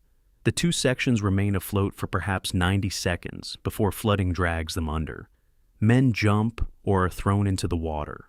Those who can swim attempt to reach floating debris. Those too injured to swim disappear immediately. The entire process from attack to final sinking takes less than 3 minutes. Larner's crew, circling at a safe distance to observe results, reports the sinking and then maintains radio silence during the return flight to Dobadura. There is nothing in the mission report about the experience of watching a ship full of wounded men die. Some truths are not suitable for official documentation. Pappy Gunn flies a strafer mission on the morning of the 3rd of March, unusual for an engineering officer whose primary duty is maintaining and modifying aircraft rather than flying them into combat. Those who know Gunn's personal history understand that this is not about duty or orders, but something far more visceral. His wife and 4 children have been imprisoned by the Japanese since early 1942. And every day since he learned of their internment has been shaped by rage carefully channeled into technical work and occasional opportunities to kill the people who took his family. This morning, he finds a destroyer attempting to rescue survivors from the water. The destroyer is Asagumo, already damaged from yesterday's attacks, but still maneuverable. Gunn's attack is methodical and thorough. He makes 3 strafing passes, raking the destroyer's deck from stem to stern, killing exposed personnel, and forcing others below decks where they cannot assist in rescue operations. Skip bombs follow, impacting the destroyer's midsection and opening the hull to flooding. The destroyer begins to settle. Gunn circles once more, observes that the ship is clearly sinking, and heads back to base. The official mission report lists Asagumo as destroyed. It does not mention that killing the destroyer also killed the survivors it was attempting to rescue. Such details are understood, but not recorded. The Japanese destroyers face an impossible calculus. Every destroyer engaged in rescue operations becomes a potential target. Every destroyer that withdraws to preserve combat capability abandons men in the water. Different commanders make different choices, and each choice costs lives in different ledgers. Yukikaze, known throughout the Japanese Navy as the luckiest ship, takes aboard more than 500 survivors despite being repeatedly attacked. Its captain, Lieutenant Commander Terauchi, maneuvers aggressively while rescue operations continue, successfully evading multiple bombing runs through a combination of seamanship and what his crew believes is divine intervention. Yashirayuki continues rescue operations until it is struck by multiple bombs and sinks, taking down most of the survivors it had just rescued along with its own crew. Uranami takes bomb damage while rescuing survivors, withdraws toward Rabaul trailing smoke, and will sink the following day from progressive flooding. Each destroyer's story is different. Each represents choices made under impossible conditions. The captains who withdrew early are not necessarily cowards. The captains who stayed to rescue are not necessarily heroes. They were men doing their best in circumstances that offered no good options. The transport Nojima, damaged but stubbornly afloat, makes a final run for the New Britain coast. The ship is less than 20 miles from shore when B-17S from the 43rd Bomb Group find it. The crew beaches the ship intentionally in shallow water, hoping that troops can wade or swim ashore. The bombardier aboard the lead B-17 faces a problem. The ship is so close to land that bombing it might kill Allied Coastwatchers or friendly Papuan villagers on the nearby shore. The decision point lasts perhaps 30 seconds. The attack proceeds. Bombs bracket the beach transport. Some hit the ship directly. Others impact the shallow water around it. The ship breaks apart. Men in the water attempt to swim the remaining distance to shore. Some make it, many do not. Those who reach shore find themselves in jungle with no supplies, no weapons, and no knowledge of whether they are in friendly or hostile territory. Australian patrols and Papuan scouts will find some of them over the following weeks. Others will die of disease, starvation, or in small firefights with Allied reconnaissance units. Still others will disappear into the interior and never be accounted for. By mid-afternoon on the 3rd of March, Allied aircrew reports claim complete destruction of the convoy. All 8 transports are confirmed sunk. 4 destroyers are confirmed sunk: Shirayuki, Tokitsukaze, Arashio, and Asagumo. 4 destroyers are damaged and withdrawing toward Rabaul. Allied losses total 13 aircraft shot down, a mix of B-25s, A-20, and 1 B-17, with approximately 50 aircrew killed or missing. Japanese losses are still being calculated, but clearly catastrophic. Approximately 3,000 Japanese personnel are confirmed dead aboard ships or in the water. An unknown number are swimming toward New Britain or clinging to wreckage in the hope of rescue. The ocean around the convoy's route is a debris field stretching for miles. Life jackets, floating cargo, oil slicks, bodies, and the occasional cluster of survivors still alive, but with no immediate prospect of rescue. Allied aircraft continue to patrol the area, ostensibly searching for remaining targets, but functionally preventing Japanese rescue efforts from operating safely. Some crews report observing survivors in the water. Some report firing on survivors to prevent them from reaching shore and rejoining Japanese forces. These reports are not included in official summaries. The moral dimensions of attacking survivors in the water occupy an ambiguous space in the laws of war, as understood in 1943. International law prohibits killing shipwrecked sailors who pose no threat. Here it does not clearly define whether soldiers swimming toward enemy-held territory constitute shipwrecked sailors protected by law or enemy forces in transit who remain legitimate targets. Different air crews make different decisions. Some pilots refuse to strafe men in the water under any circumstances. Others rationalize that preventing enemy reinforcement justifies shooting survivors before they can reach shore.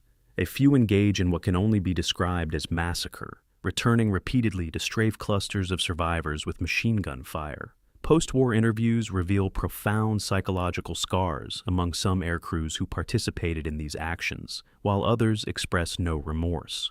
War creates conditions in which individual moral choices have life and death consequences. And those choices are made by young men under stress with imperfect information and conflicting imperatives. General Kenny's official report on the battle, distributed to the press and to higher headquarters, describes the action as a complete tactical success achieved at minimal cost. The report lists ships sunk, Japanese casualties inflicted, and the strategic impact of preventing reinforcement from reaching Leh. What the report omits is any discussion of the attacks on survivors, the destruction of rescue operations, or the deaths of wounded men aboard hospital ships inadequately marked for protection under international law. These omissions are not necessarily dishonest, but reflect the pragmatic reality that certain aspects of combat are better left undocumented. The official narrative emphasizes precision, professionalism, and tactical innovation. The unofficial reality includes chaos, rage, revenge, and the systematic destruction of an enemy force that had no means of escape and minimal ability to defend itself. Both narratives are true. War contains multitudes. The survivors who reached the New Britain coast, estimated at 800 to 1,000 men out of the nearly 7,000 who sailed from Rabaul, face a new ordeal. They have no supplies, no organization, and limited knowledge of their location.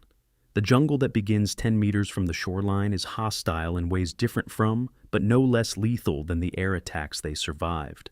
Malaria, dysentery, infected wounds, and starvation will kill more of these men over the coming weeks than died in the initial sinking.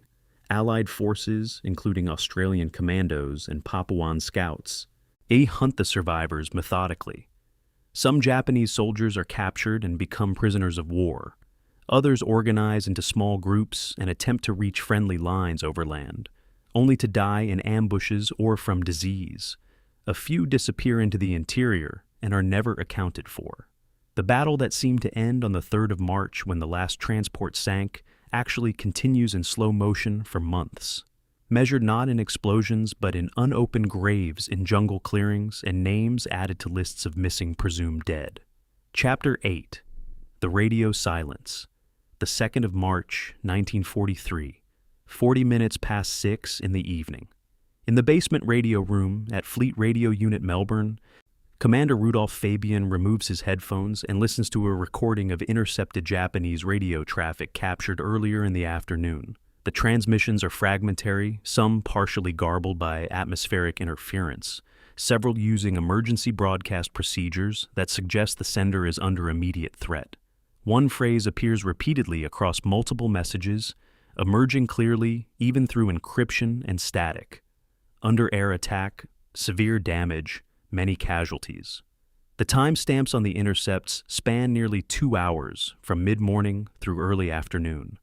By the time the last message was transmitted, Fabian knows from the content several of the ships sending earlier messages were already gone. He is listening to a convoy die in real time, one encrypted scream at a time. Thus, the transmissions arriving hours after the events they describe, due to the time required to intercept, decrypt, and translate them from Japanese naval code into actionable English intelligence. The intercept pattern tells a story more complete than any single message could convey. Radio listening stations scattered across Australia and the Pacific captured transmissions from the convoy at irregular intervals throughout the 2nd and 3rd of March. The earliest messages are routine position reports and weather observations. Then the character of the traffic changes abruptly. Contact reports describing Allied aircraft shadowing the convoy. Damage assessments from individual ships reporting bomb hits and flooding. Requests for air support that are transmitted, acknowledged, but apparently never fulfilled. It calls for rescue directed at Rabaul headquarters. The final messages, transmitted on the morning of the 3rd, are desperate.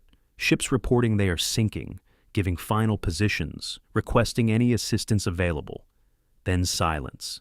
The absence of transmissions after mid-morning on the 3rd is as informative as the earlier traffic. Ships that are sunk cannot transmit.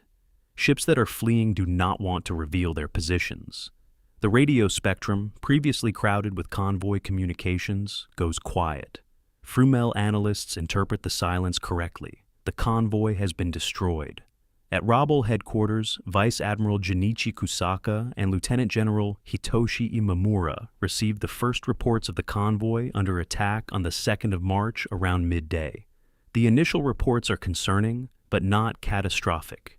And some ships damaged, convoy proceeding, situation under control. These early assessments reflect the reports that convoy commanders were able to transmit during brief lulls in the attacks, before the full scale of the disaster became apparent. Not until the morning of the 3rd of March do headquarters personnel begin to grasp what has happened. Updated reports describe multiple transports sunk, destroyers engaged in rescue operations, surviving ships scattered and under continued attack. By mid-morning, the realization sets in that the entire convoy has been lost. The scene in the operations room, described in post-war accounts by junior staff officers who were present, is one of stunned silence followed by controlled activity as damage assessments are compiled and reports are drafted for transmission to Tokyo. The lag between event and command awareness, nearly 24 hours from first attack to full understanding of the catastrophe, is typical of naval warfare, where communication depends on fragile radio links, and commanders in the field are often too occupied surviving to provide detailed reports. Admiral Kimura, commanding the escort force from the destroyer Shikanami, maintains strict radio discipline even as his convoy disintegrates around him. He transmits only essential messages, position updates, damage reports, coordination with other destroyers attempting rescue operations, and refuses to send detailed casualty assessments while still in waters patrolled by Allied aircraft. His silence is tactically sound. Broadcasting lengthy radio messages would help Allied direction-finding equipment locate his position and invite further attacks. But his silence is strategically catastrophic because higher command in Rabaul does not understand the totality of the failure until after the opportunity to respond has passed. When Kimura's damaged flagship limps into Rabaul harbor on the evening of the 4th of March, the full casualty count finally becomes clear. Of 8 transports that sailed, 0 reached lay. Of approximately 6,900 troops embarked, fewer than 1,300 survived to be rescued by destroyers. The 51st Division reinforcement, that was supposed to stabilize the New Guinea garrison simply no longer exists.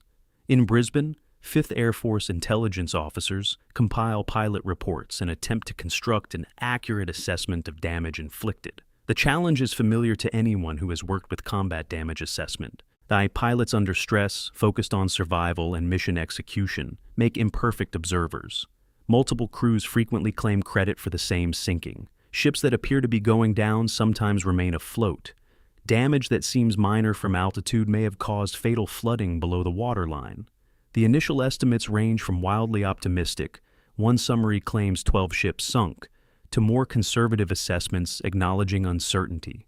What resolves the ambiguity is not reconnaissance photography, which is limited by weather and the vast area over which wreckage is scattered, but ultra-intercepts. Japanese messages reference specific ships by name as lost. The intelligence confirms what pilot reports suggested. The convoy has been annihilated. General Kenny's staff prepares a victory announcement for public release, a carefully worded to claim complete success without revealing the source of the confirmation. The role of code-breaking remains classified and will stay classified for decades. Between the 4th and 6th of March, Coastwatchers along the New Britain coast transmit reports of debris washing ashore and survivors reaching land. Sub-Lieutenant Robert Firth, from his observation post above Cape Gloucester, reports seeing bodies and wreckage along several miles of coastline. Corporal Keith McCarthy, another coastwatcher operating further west, reports encountering a group of approximately 50 Japanese survivors moving inland through the jungle, unarmed and in poor condition. These reports provide ground truth to supplement air reconnaissance and signals intelligence. They also create operational dilemmas for Allied commanders. If survivors reaching shore could potentially regroup, arm themselves from cached supplies, and rejoin Japanese forces. They could also provide intelligence if captured. Australian Army patrols are dispatched to search for and apprehend survivors, transforming the battle from an air and sea engagement into a ground pursuit operation that will continue for weeks. The ultra-intercepts from the days following the battle reveal Japanese reactions with unusual clarity. Messages between Rabaul and Tokyo discuss the disaster in terms that oscillate between shock and bureaucratic understatement. One decrypt, dated the 5th of March, references severe losses in transit to Lai, and requests guidance on alternate reinforcement methods. Another message, sent from Tokyo to Rabaul on the 6th, acknowledges the convoy's destruction and orders suspension of future large-scale surface transport to New Guinea pending review of defensive measures. A third message, more revealing, discusses whether the disaster indicates American code-breaking capabilities. The Japanese are asking themselves the right question: have their communications been compromised, but will reach the wrong conclusion? Security investigations find no evidence of code compromise because ultra-security is so carefully protected that even most Allied personnel are unaware it exists. The Japanese conclude they were unlucky, betrayed by weather that cleared unexpectedly and by Allied air strength that proved greater than estimated. They remain blind to the fact that every major convoy movement they plan is being read by their enemy before it sails. Commander Fabian, reviewing the decrypts that discuss possible code compromise, experiences a moment of professional anxiety. The whole edifice of signals intelligence depends on the enemy not knowing their communications are being read. If Japanese suspicions lead to changing their codes more frequently or adopting new encryption systems, the intelligence advantage could disappear overnight. He drafts a memo to his superiors noting the Japanese security concerns and recommending extreme caution in how intelligence derived from Ultra is used operationally. The memo advocates for occasionally allowing Japanese operations to succeed without interference, purely to maintain the deception that Allied success comes from reconnaissance and tactical skill rather than reading enemy mail. The recommendation is noted but not implemented. The intelligence is too valuable, the opportunities too fleeting, and the war too urgent to deliberately waste advantages. The gamble is that the Japanese will continue to believe their codes are secure, because believing otherwise would require acknowledging a failure too comprehensive to accept. The disconnect between what actually happened and what both sides believe happened creates a strange informational asymmetry. Allied commanders know, through Ultra, that the Japanese understand the convoy was destroyed, but are attributing it to bad luck and tactical surprise rather than compromised communications. Japanese commanders know they suffered a catastrophic defeat, but believe it was an isolated disaster caused by factors that can be avoided in future operations: better weather intelligence, stronger fighter escort, different routing. Neither side has complete information. The Allies do not know that Japanese intelligence had accurately identified the increase in 5th Air Force capabilities, but failed to predict the new tactics those capabilities would enable. The Japanese do not know that their convoy's route, composition, and timing were known to the enemy before the first ship left harbor. War is fought through fog, and the fog is thickest around the most important questions. By the 10th of March, the full casualty accounting begins to emerge through multiple sources. Ultra-intercepts provide Japanese estimates. Coastwatcher reports document survivors reaching shore. Allied reconnaissance confirms wreckage locations. The numbers are compiled into intelligence summaries that circulate among senior commanders. It is approximately 2,800 to 3,000 Japanese killed aboard sinking ships, or in the water during the battle itself. Another 1,500 to 2,000 dead in the weeks following from drowning, exposure, disease, or combat with Allied patrols. Approximately 1,200 rescued by destroyers and returned to Rabaul, perhaps 1,000 reaching shore and eventually making it to Japanese-held territory, though many of these will die from disease before reaching friendly lines. The arithmetic is grim. Of nearly 7,000 men who sailed from Rabaul on the 1st of March, fewer than 15% survived to serve in any military capacity afterward. The majority simply disappeared into the ocean, into the jungle, and into the statistical abstraction of missing presumed dead. The intelligence picture that emerges in the battle's aftermath is more complete than the picture available during the battle itself, but it still contains gaps and uncertainties. Allied intelligence does not know, and will not learn until after the war, that Japanese Army and Navy headquarters in Rabaul failed to share critical information with each other due to inter-service rivalry. The Army had intelligence showing Allied air strength was significantly greater than previously estimated. The Navy had intelligence showing convoy routes were being detected and shadowed. Neither organization shared their information effectively with the other, and convoy planners operated with an incomplete picture of the threat. The institutional dysfunction that contributed to the disaster remains invisible to Allied observers who assume Japanese planning was competent and simply unlucky. Only post-war access to Japanese archives reveals how thoroughly organizational failures compounded tactical vulnerabilities. The battle was lost before the first bomb fell, not because of Allied superiority alone, but because of Japanese institutional blindness to their own weaknesses. Chapter 9. The Coast of Bones. The 3rd of March, 1943, afternoon. Corporal Yamada Ichiro floats in the Bismarck Sea, holding onto a shattered wooden hatch cover that barely keeps his head above water. His uniform is soaked with seawater and fuel oil, the combination creating a chemical burning sensation against his skin. But the water is warm, nearly 80 degrees Fahrenheit, which seems merciful at first, but becomes its own form of torture as hours pass. Around him, hundreds of other men cling to debris, form small clusters around larger pieces of wreckage, or simply tread water with increasing desperation. No one speaks. The silence is broken only by the sound of waves, the occasional cough or cry from someone too exhausted or injured to maintain quiet, and the distant drone of aircraft engines that pass overhead at irregular intervals. Yamada has been in the water for 6 hours. He will be in it for 2 more days. The experience of being in the water after a ship sinks has been documented by survivors from every naval battle of the war, and the accounts share common elements regardless of nationality. The first hours are marked by hope and relative coherence.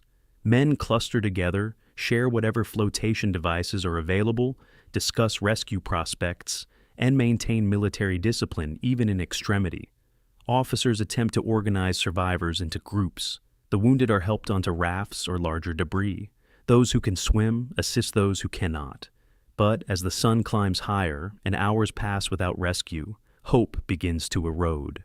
Dehydration becomes the primary enemy, paradoxically worsened by being surrounded by undrinkable salt water. Some men, driven by thirst beyond reason, drink seawater despite knowing it will accelerate their death. The salt content causes increased urination, further dehydration, and eventually renal failure. Those who maintain discipline and resist the urge to drink survive longer. But survival is measured in days at most, without fresh water. On the second day, the sun becomes a weapon more effective than any bomb. Tropical sunlight reflecting off water creates conditions that induce sunburn, heat exhaustion, and progressive delirium. Men who entered the water with minor injuries find those injuries infected by the seawater's bacteria. Fuel oil, which coats many survivors from ruptured bunkers on the sinking ships, causes chemical burns and respiratory problems when inhaled or swallowed. Yamada develops painful blisters on his face, neck, and hands where the oil and sun combine to damage tissue. His lips crack and bleed. His eyes burn from the combination of salt, oil, and reflected glare. He focuses on small, achievable goals, holding onto the hatch cover for the next hour, while keeping his head above water through the next wave, staying conscious through the next period of dizziness. Thinking beyond these immediate objectives invites despair. The appearance of sharks on the second day transforms the survivor's ordeal from environmental challenge to immediate mortal threat. The sharks, likely a mix of tiger sharks and oceanic white tips, both common in these waters, are attracted by blood, thrashing, and the unusual concentration of potential prey. The attacks, when they come, are sudden and terrifying. A man floating quietly disappears beneath the surface with barely a cry. Others feel bumps against their legs, unseen presences circling below. Some attacks are clearly predatory. The shark takes a victim and does not return. Others seem almost exploratory. The shark investigating whether these strange floating objects are food. The survivors develop strategies, stay in groups, do not thrash or make erratic movements. If possible, climb onto wreckage that lifts you above water level, but these strategies offer limited protection. The sharks continue hunting through the second and third days, taking an unknown number of victims. Post-war analysis will never establish how many men who survived the sinking died to sharks versus drowning versus exposure. The ocean keeps those statistics to itself. Rescue, when it comes for Yamada and several hundred other survivors, is partial and agonizing in its selectivity. The destroyers Yukikaze, Uranami, and Asagumo managed to rescue approximately 2,700 men on the 2nd and 3rd of March, before being driven off by renewed Allied air attacks. The destroyer's crews face impossible mathematics. Each destroyer can safely take aboard perhaps 300 to 500 men beyond its normal crew without risking capsize from overloading. There are thousands of men in the water. Priority is given to officers, technical specialists, men who are wounded but might survive with medical care, and those fortunate enough to be in the water near where the destroyers stop. Enlisted infantrymen like Yamada, floating miles from the rescue operations, watch destroyers appear on the horizon, circle, take on survivors, and then depart. Some men swim toward the ships, exhausting their remaining strength in pursuit of rescue that remains tantalizingly out of reach. The destroyers, under orders to preserve themselves as fighting vessels, cannot stop for every cluster of survivors they pass. Sailors aboard the rescue ships describe throwing lines to men in the water, pulling them aboard, and having to beat back other swimmers whose desperation threatens to swamp the rescue boats or pull sailors into the water. The cruelty is not intentional, but structural. There are too many men dying and too few resources to save them all. Between the 5th and 8th of March, approximately 800 to 1,000 survivors reach the New Britain coast by swimming, drifting on wreckage, or being washed ashore by currents. Yamada makes landfall on the 5th of March on a beach south of Cape Gloucester. He crawls onto the sand and cannot stand. His legs are cramped from 3 days of continuous immersion. He is severely dehydrated despite the rain squalls he floated through, because drinking rainwater from the surface of fuel oil-contaminated ocean is nearly impossible. He vomits repeatedly, bringing up seawater and bile. His vision is blurred, his skin is burned, blistered, and beginning to show signs of infection. Around him, other survivors in similar condition drag themselves onto the beach or simply lie at the water's edge, too exhausted to move further. Some men will die here on the beach, meters from the water that nearly killed them, from complications of exposure and fuel oil poisoning. Others will recover enough to move inland, seeking water, food, and some way to reach Japanese-held territory. The jungle that begins at the high water mark is as hostile in its own way as the ocean. New Britain's interior is mountainous, heavily forested, and home to multiple diseases that the survivors' weakened immune systems cannot resist. Malaria-carrying mosquitoes breed in every standing pool of water. Dysentery spreads through groups that share contaminated water sources. Tropical ulcers develop from minor cuts that become infected in the humid environment. The survivors have no medical supplies, no food beyond what they can forage, and minimal knowledge of which plants are edible and which are toxic. Some groups organize effectively, appointing leaders, rationing whatever resources they find, moving systematically toward known Japanese positions. Other groups fragment as individual men pursue their own survival strategies. A few survivors, maybe driven by desperation or confusion, attempt to surrender to local villagers, not all of whom are sympathetic to either side in a war that has destroyed their traditional ways of life. Allied forces hunting the survivors include Australian Army patrols, commando units, and Papua New Guinean scouts who know the terrain and can track movement through jungle that appears impenetrable to outsiders. The hunts are methodical and professional. Patrols find clusters of Japanese survivors, offer them the opportunity to surrender, and engage those who resist or attempt to escape. Some survivors are too weak or sick to resist effectively. Others, believing capture means execution based on stories they have been told about Allied treatment of prisoners, fight with whatever improvised weapons they can create. A few ambushes occur when better organized survivor groups attempt to defend themselves, but the outcome is foreordained. Sick, unarmed, disoriented men cannot prevail against organized military patrols. By the end of March, Australian units report capturing approximately 1,200 Japanese survivors in various conditions, ranging from walking wounded to near death from starvation and disease. On the 12th of March, Yamada is captured by an Australian patrol near Iboki village. He expects to be killed. He has been taught that Allied forces do not take prisoners, that capture means torture and execution. Instead, the patrol's commander, Captain Hugh Fair, orders that Yamada and the 22 other survivors captured with him be given water, that their wounds be cleaned and bandaged, and that they be transported to a prisoner collection point for medical evaluation and eventual internment. Fair's adherence to the Geneva Conventions is not universal among Allied forces operating in the theater, but it is also not rare. Many Australian and American officers maintain professional standards even when fighting an enemy that has often committed atrocities against Allied prisoners. The treatment Yamada receives, basic medical care, adequate food, humane custody, violates everything he has been told to expect. The cognitive dissonance is profound. He will spend the rest of the war in a prisoner camp in Australia, surviving to return to Japan in 1946.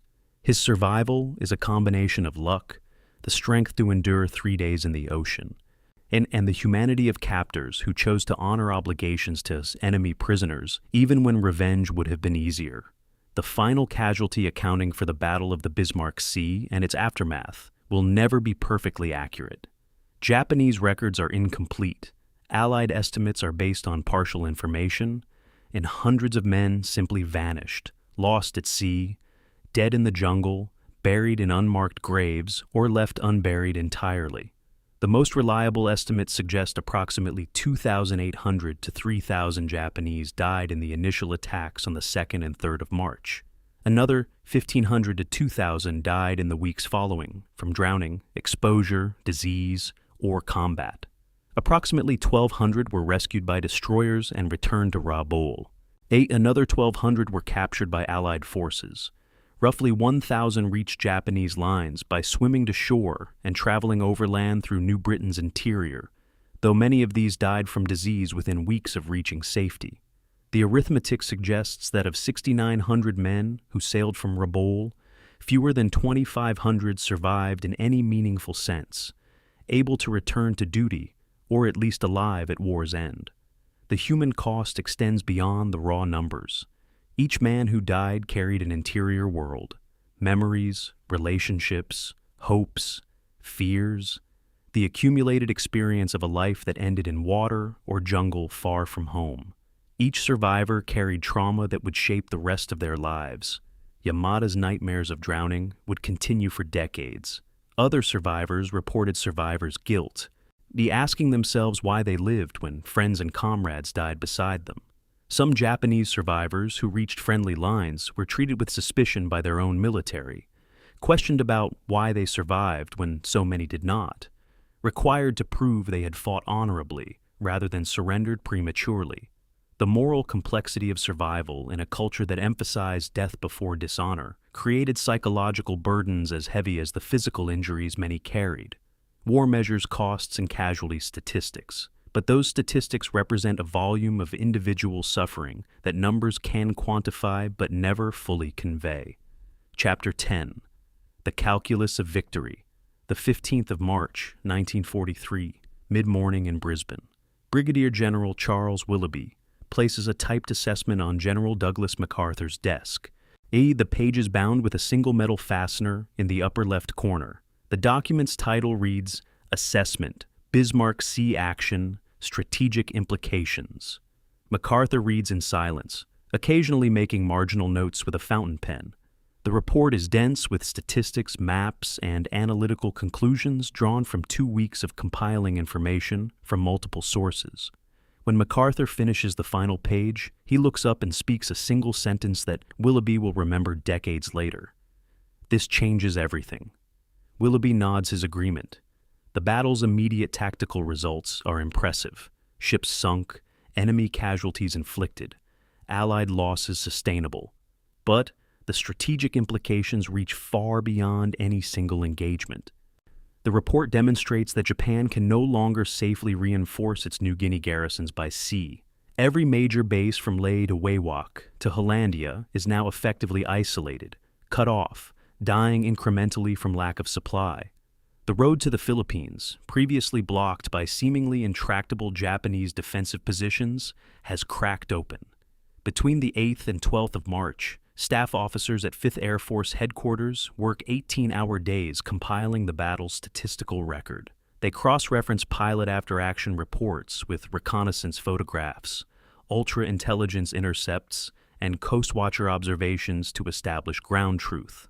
The assessment must be accurate because it will inform resource allocation decisions made in Washington, and overclaiming would invite skepticism and potentially reduce future support. Underclaiming would fail to communicate the operation's significance. The final numbers, vetted through multiple reviews, document 8 transports confirmed sunk, 4 destroyers confirmed sunk, 4 destroyers damaged and withdrawn from service, and 13 Allied aircraft lost with approximately 50 aircrew killed or missing. The material cost to Japan is calculated at approximately 60,000 tons of shipping lost, 10,000 tons of military supplies destroyed, and 6,900 troops who will never garrison Lae. The resource balance overwhelmingly favors the Allies. 13 aircraft, replaceable within weeks, traded for 12 ships and an entire division's worth of troops. The propaganda value of the victory becomes apparent immediately. On the 10th of March, Allied communiques announced the battle's results to the press. Newspapers in the United States and Australia run headlines proclaiming "Air Power Smashes Jap Convoy" and "Complete Destruction of Enemy Fleet." Newsreel footage, carefully edited from gun camera film, showing skip-bombing attacks, plays in theaters before feature films. The battle becomes Exhibit A in the ongoing argument between proponents of strategic bombing and advocates of tactical air power. General Henry Arnold, commanding the Army Air Forces from Washington, cites the Bismarck Sea results in congressional budget hearings to justify continued bomber production. The battle proves, Arnold argues, that air power can achieve strategic objectives without requiring the massive ground forces and naval support that traditional military doctrine demands. The claim is overstated. Air power alone cannot hold territory, but contains enough truth to be persuasive in budget debates. MacArthur's operational planning undergoes fundamental revision in the wake of the battle. The previous plan for advancing through New Guinea had assumed methodical, sequential operations. Capture Lae, then Salamaua, then Ma Dong, then Wewak, each requiring substantial ground forces and accepting the slow pace of jungle warfare against dug-in defenders. The new plan, developed in a series of staff conferences between the 15th and 20th of March, embraces a bypass strategy. If air power can isolate Japanese garrisons by interdicting their supply lines, those garrisons need not be attacked directly. Allied forces can land behind enemy concentrations, seize key terrain and airfields, aid and leave bypassed garrisons to wither from starvation and disease. The concept is elegant in theory and terrifying in its implications for the Japanese soldiers who will be bypassed. They will not be defeated in battle, but simply abandoned to slow death, deemed unworthy of the resources required to capture or destroy them. The strategic calculus from Washington's perspective is more complex than MacArthur would prefer. Joint Chiefs of Staff planners assess the Bismarck Sea victory within the context of global Allied strategy, and the conclusion is less generous than MacArthur hopes. The primary Allied effort remains focused on Europe. Defeating Nazi Germany is the first priority, and resources are allocated accordingly. The Pacific Theater receives enough support to maintain pressure on Japan and exploit opportunities like the Bismarck Sea victory, but not enough to launch the major offensives MacArthur advocates. The gap between MacArthur's ambitions and the resources allocated to his theater creates persistent tension throughout 1943 and into 1944. MacArthur views the Bismarck Sea results as validation that his theater deserves greater priority. Washington views the same results as evidence that MacArthur can achieve significant success with existing resources, which argues against increasing his allocation. Both perspectives are rational within their respective frames of reference. The disagreement is strategic, not personal, though MacArthur will take it personally. The resource efficiency argument carries significant weight in military and political circles. Sinking 8 transports and 4 destroyers using submarines or surface ships would require deploying capital vessels, cruisers, battleships, or multiple submarine wolf packs into waters where they would face risks from Japanese air attack, submarine counterattack, and the operational hazards of restricted seas. The naval approach would be slower, more expensive, and might result in losses of vessels that take years to replace. Air power achieved the same objective in 3 days, at the cost of 13 replaceable aircraft. The economic logic is compelling. A B-25 bomber costs approximately $140,000 and can be replaced from production lines within months. A light cruiser costs approximately $40 million and requires 2 years to build. The cost-benefit analysis favors air power so overwhelmingly that it influences procurement and training priorities for the remainder of the war.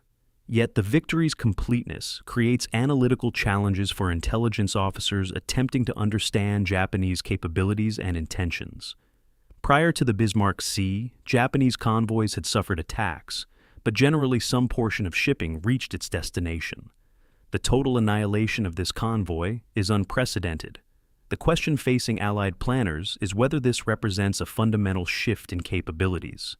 Allied air power has improved to the point where it can consistently destroy defended convoys, or whether specific circumstances created a one-time opportunity that may not recur. As the truth lies between these extremes, but determining which factors were decisive and which were circumstantial requires careful analysis. Weather played a role, but was not entirely predictable. Ultra-intelligence was critical, but cannot be acknowledged publicly. The new skip-bombing tactics proved effective but required specific conditions to execute. The assessment, still being refined in late March, concludes that future convoy destruction is probable but not guaranteed, and Japanese forces will likely adapt their tactics to reduce vulnerability. Brigadier General Willoughby's classified assessment, the version not released to the press, contains sections analyzing what the battle reveals about Japanese strategic thinking, or the decision to sail the convoy despite known Allied air superiority in the region suggests either desperation, the garrison at Lae required reinforcement urgently enough to justify extreme risk, or miscalculation. Japanese planners underestimated Allied capabilities, or overestimated weather protection. Both interpretations are probably correct to some degree. The convoy was operationally necessary and tactically misjudged. What concerns Willoughby is not the past decision, but future ones. If Japan is willing to accept catastrophic losses in attempts to maintain forward positions, the war in the Pacific might drag on far longer than optimists predict. If Japan recognizes the futility of such attempts and withdraws to more defensible lines, Allied advances might accelerate, but at the cost of allowing the enemy to concentrate forces where they can be more effectively employed. Neither outcome is clearly preferable from a strategic planning perspective. The numbers compiled for public consumption tell one story. The numbers compiled for internal assessment tell another. The public version emphasizes Allied success, overwhelming victory at minimal cost, enemy thoroughly defeated, strategic initiative seized. The classified version acknowledges uncertainties and complications. 13 aircraft lost represents roughly 10% of the striking force, a casualty rate that would be unsustainable if repeated in every operation. Japanese anti-aircraft fire proved more effective than expected, shooting down multiple bombers despite the surprise and tactical innovation of the attack. And the weather, which favored the Allies by clearing unexpectedly, could just as easily favor the enemy in future engagements. The classified assessment does not diminish the victory, but contextualizes it within realistic operational parameters. Success was achieved through a combination of intelligence, innovation, execution, and favorable circumstances. Replicating all those factors consistently is unlikely. The final paragraph of Willoughby's report addresses the question MacArthur cares about most: what happens next? The destruction of the convoy means Japanese forces in Leh, Salamaua, and other coastal garrisons cannot be substantially reinforced or resupplied by sea. This creates a strategic opportunity for Allied offensives in the coming months, but it also creates a humanitarian nightmare that Allied forces may need to address. Japanese garrisons cut off from supply will face starvation, disease, and eventual collapse. Some will attempt to withdraw overland through jungle, suffering horrific casualties in the process. Others will defend in place until destroyed or forced to surrender. The battles to come will be shaped less by Japanese offensive capability, now largely neutralized, than by Japanese willingness to die rather than surrender, and Allied willingness to accept the time and casualties required to reduce fortified positions. The calculus of victory is not merely ships sunk and supplies interdicted. It is the total cost measured in time, resources, and lives required to translate tactical success into strategic victory. By that measure, the Battle of the Bismarck Sea is a beginning, not an end. Chapter 11. The Emperor's Arithmetic. The 20th of March, 1943, late morning. Captain Mitsuo Fuchida sits in a windowless conference room in the Naval General Staff Building in Tokyo, reviewing casualty reports and operational summaries from the Southwest Pacific. The room smells of cigarette smoke and the faint mustiness of document folders that have been opened, read, and filed too many times. In front of Fuchida lies a summary that reduces the convoy disaster to columns of numbers: ships departed, ships lost, personnel embarked, personnel rescued, estimated casualties. 8 transports sailed from Rabaul on the 1st of March. 0 transports reached Leh. The arithmetic is absolute and damning. Fuchida, who led the Pearl Harbor attack when Japan seemed unstoppable, now reads reports documenting an empire contracting under pressure it cannot relieve. He sets down the summary and stares at the wall, wondering when exactly the Americans learned to fight with this kind of ruthless efficiency and whether Japanese forces possess the resources to adapt before the advantage becomes insurmountable. The staff debate occurring in Tokyo through late March reflects deep disagreement about how to respond to the Bismarck Sea disaster. One faction, represented by cautious senior officers who have survived this long by avoiding reckless commitments, argues for suspending all major convoy operations to New Guinea and accepting that forward bases will slowly starve. The alternative, they argue, is throwing good ships and troops after bad, and repeating the Bismarck Sea disaster on a monthly basis until the merchant fleet is exhausted. A second faction, younger and more aggressive, advocates doubling down, strengthen air cover, sail convoys at night using destroyer transports rather than slow merchantmen, accept higher risk in exchange for maintaining strategic positions. A third faction proposes intermediate measures: submarine resupply, barge transport along coasts at night, air transport for critical personnel and supplies. The debate reveals institutional paralysis. Every option has been wargamed, and every option leads to conclusions no one wants to acknowledge. Japan lacks the resources to maintain its extended perimeter, but withdrawing from that perimeter means conceding territory that was purchased with blood in 1941 and 1942. A Vice Admiral Shigeru Fukudome, chief of the operations section of the Naval General Staff, presents an analysis on the 25th of March that attempts to answer the question everyone is asking: how did this happen? His assessment identifies multiple failures. The convoy was detected by Allied reconnaissance and tracked continuously from departure to destruction, suggesting either improved Allied search capabilities or intelligence compromise. Allied aircraft attacked using new tactics, low-level skip bombing that proved far more effective than previous high-altitude attacks. Allied air strength in New Guinea was significantly greater than intelligence estimates had predicted. Japanese fighter cover promised to the convoy never materialized due to coordination failures between Army and Navy air units. It is the weather that was supposed to provide concealment cleared at precisely the wrong time. Fukudome's conclusion is bureaucratically careful but strategically devastating. Japanese operational planning was based on assumptions that proved incorrect about enemy capabilities, friendly capabilities, and environmental conditions. Correcting those assumptions going forward will require acknowledging that Allied forces are stronger, more innovative, and better informed than Japanese commanders have been willing to accept. The intelligence question haunts the assessment process. Did the Americans somehow know the convoy's route and timing in advance, or did they simply get lucky with reconnaissance? And post-war interviews with Japanese intelligence officers reveal that this question was debated extensively in Tokyo during March and April of 1943. The circumstantial evidence for code compromise was suggestive. Convoys were being detected too consistently. Allied attacks were too well coordinated. Enemy aircraft seemed to be in exactly the right place at the right time. But investigations found no concrete proof. Japanese Navy security procedures were reviewed. Codebooks were examined for evidence of capture or compromise. Communications discipline was analyzed.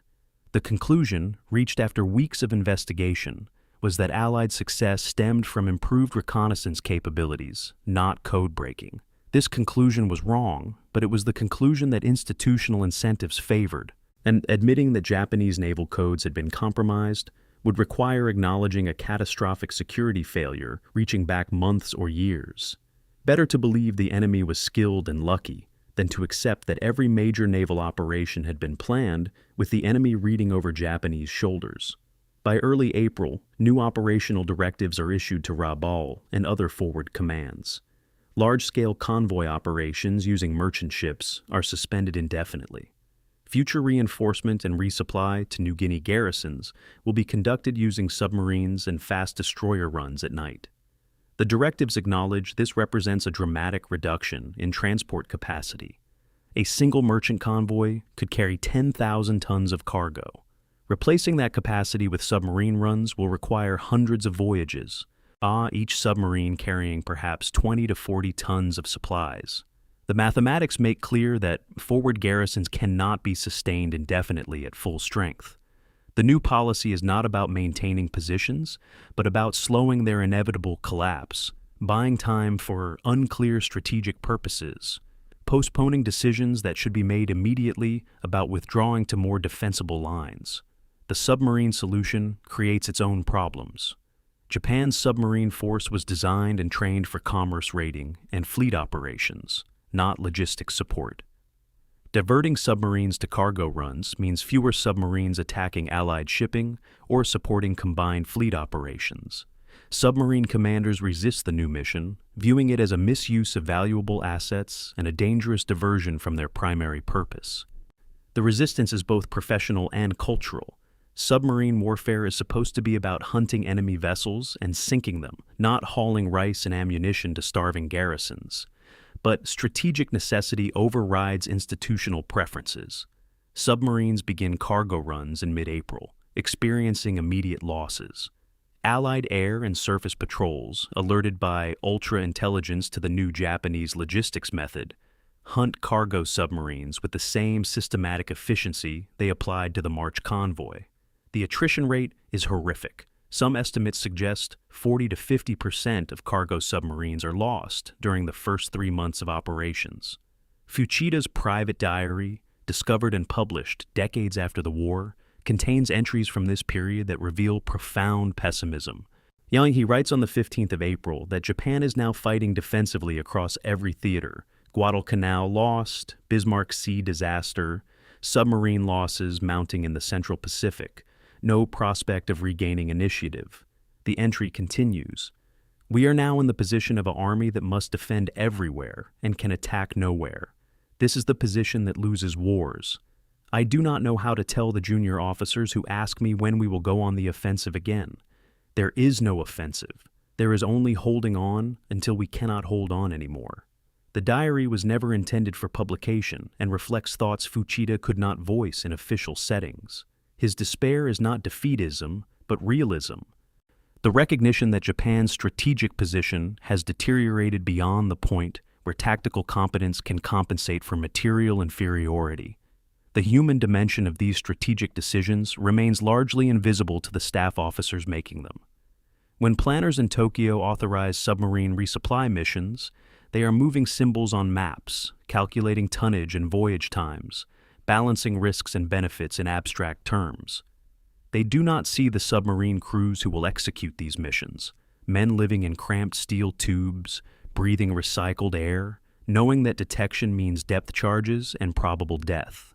They do not see the soldiers at Leh and Salamaua reading their ration allocations being cut from full to 3/4 to half, understanding that each reduction means they are being incrementally abandoned.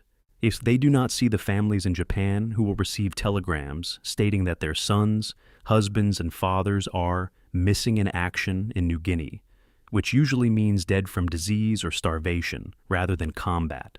War at the strategic level is fought with statistics and logistics. War at the human level is fought with hunger, fear, and the slow realization that the promises made when you enlisted cannot be kept. The final directive issued from Tokyo to Rabaul in late April contains a phrase that will become darkly prophetic. Hold present positions with minimum forces necessary. Accept attrition as unavoidable cost of maintaining strategic posture. The language is bureaucratic, but the meaning is clear. The garrisons in New Guinea are being written off. They will not be reinforced to offensive capability. They will be maintained at subsistence level as long as possible, primarily to tie down Allied forces that might otherwise be employed elsewhere. When they can no longer be maintained, they will be left to their fate. This is strategic triage dressed up as operational planning.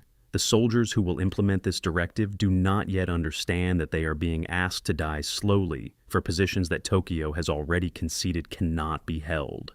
They will understand eventually. By then, it will be too late to matter. Chapter 12. The Underwater Railroad. The 12th of May, 1943, 3 hours past midnight. Lieutenant Commander Takakazu Kinashi stands in the conning tower of submarine, Buffer 17, running surfaced at 14 knots through darkness toward the New Guinea coast. The night is moonless, which provides concealment but complicates navigation. Below decks, his submarine carries 35 tons of ammunition, medical supplies, and small arms, cargo that has displaced torpedo reloads and reduced the 17's combat capability. Additionally, 20 replacement officers for the 51st Division crowd the crew spaces, sleeping on bunks borrowed from submarine sailors who are doubling up to accommodate them. Kinashi has commanded Itram by 17 through commerce raiding operations, fleet scouting missions, and combat patrols. He has never been a cargo hauler. The mission feels like a fundamental misuse of his vessel and his crew's training, but strategic necessity has reduced options to those that are merely bad rather than catastrophic. At dawn, he will submerge offshore from Leh and wait for darkness to surface and offload his cargo. If detected, his orders are explicit. Run, jettison cargo if necessary, preserved the submarine. He is a transport now, not a warship. The conversion of fleet submarines to cargo duty represents an organizational trauma within the Japanese Navy. Submarines are high-value assets requiring years to build and months to train crews to operate effectively. They are designed for stealth, endurance, and offensive action against enemy shipping. Using them to haul supplies is analogous to using a fighter aircraft as a cargo plane, technically possible but fundamentally wasteful of specialized capabilities. Yet, the alternatives are worse. Merchant convoys have proven too vulnerable to air attack. Fast destroyer runs at night are possible, but insufficient for the tonnage requirements. Submarines, for all their limitations as cargo vessels, can operate submerged during daylight and surface at night to make deliveries with reduced risk of detection. The calculations that led to this decision were made in Tokyo by staff officers who understood the trade-offs and chose the least bad option from a menu of failures. Approaching Leh requires precise navigation through waters that are heavily patrolled by Allied aircraft and PT boats. Kinashi's navigator works by dead reckoning, adjusting for current and wind, cross-checking position estimates against depth soundings when possible. The margin for error is narrow, too close to shore, and the submarine risks grounding or detection by Coastwatchers, too far offshore, and the cargo offload becomes impractical. The submarine must surface at a specific location, at a specific time, to meet the shore party that will receive the cargo. The coordination is complex and depends on radio communications that must be kept minimal to avoid Allied direction finding. Throughout the approach, the sonar operator listens for propeller sounds that might indicate surface patrols. The radar operator, operating primitive equipment installed specifically for cargo missions, scans for aircraft. The submarine proceeds at periscope depth through the final hours before dawn, a steel tube creeping through hostile waters toward an objective that promises danger, regardless of whether the mission succeeds. Surfacing on the night of the 13th of May, I-17 makes contact with shore party engineers waiting on the beach near Leh. The cargo transfer is conducted using rubber boats ferried between submarine and shore, a process that requires 4 hours of exposed vulnerability. Each trip carries a fraction of the total cargo: wooden crates of ammunition, canvas bags of medical supplies, waterproof containers of documents and small equipment. The 20 replacement officers are transferred in 2 groups, paddling to shore in boats that ride dangerously low in the water. Japanese engineers on the beach unload each boat and hide the cargo in jungle camouflage before the boats return for the next load. Kinashi monitors the horizon constantly, knowing that a Coastwatcher might be observing the entire operation and radioing coordinates to Allied headquarters. The submarine remains vulnerable throughout, unable to dive quickly while personnel and cargo are being offloaded, unable to defend against air attack if detected, and committed to a mission that requires him to risk his vessel for cargo worth a fraction of the submarine's replacement cost. Not all cargo missions succeed. On the 20th of May, submarine J180 approaches Leh following the same procedures Kinashi employed with Fabai I-17. The submarine is detected by an RAAF Catalina patrol aircraft conducting night operations. The Catalina crew, trained specifically to hunt surfaced submarines, achieves radar contact at 12 miles and closes to visual range. I-180 attempts a crash dive, the emergency procedure where all personnel below decks close hatches and flood ballast tanks to submerge as quickly as possible. The procedure, practiced countless times in training, takes 60 to 90 seconds under ideal conditions. With cargo loaded and passengers aboard, the submarine's trim is wrong and the dive takes longer. The Catalina drops depth charges while I-180 is still partially surfaced. The explosions rupture the pressure hull, flood multiple compartments, and kill the crew in seconds. The submarine sinks in deep water. The 25 soldiers aboard as passengers drown. The cargo is lost. The entire operation from departure to destruction takes less than 10 minutes.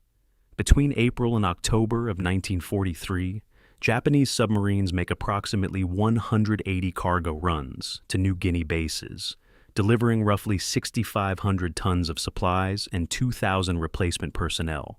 The statistics appear impressive until compared to what a single successful convoy could have delivered.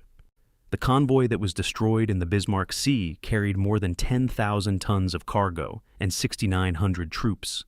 6 months of submarine operations barely replaced what was lost in 3 days. The inefficiency is staggering, but inefficiency is preferable to total failure. The submarine runs keep garrisons alive, if not combat effective. They deliver ammunition that allows defensive operations to continue, medicine that keeps disease mortality below catastrophic levels, and replacement officers who can fill positions left vacant by casualties. The supplies are never sufficient, but sufficiency is no longer the objective. The objective is preventing complete collapse for as long as possible. The cost in submarines is unsustainable. By August of 1943, 9 submarines have been lost on cargo missions, sunk by air attack, depth charges from surface patrols, or accidents including one grounding that resulted in scuttling to prevent capture. Each submarine lost represents not merely the material value of the vessel, but the trained crew of approximately 100 men, many of whom possess technical skills that take years to develop.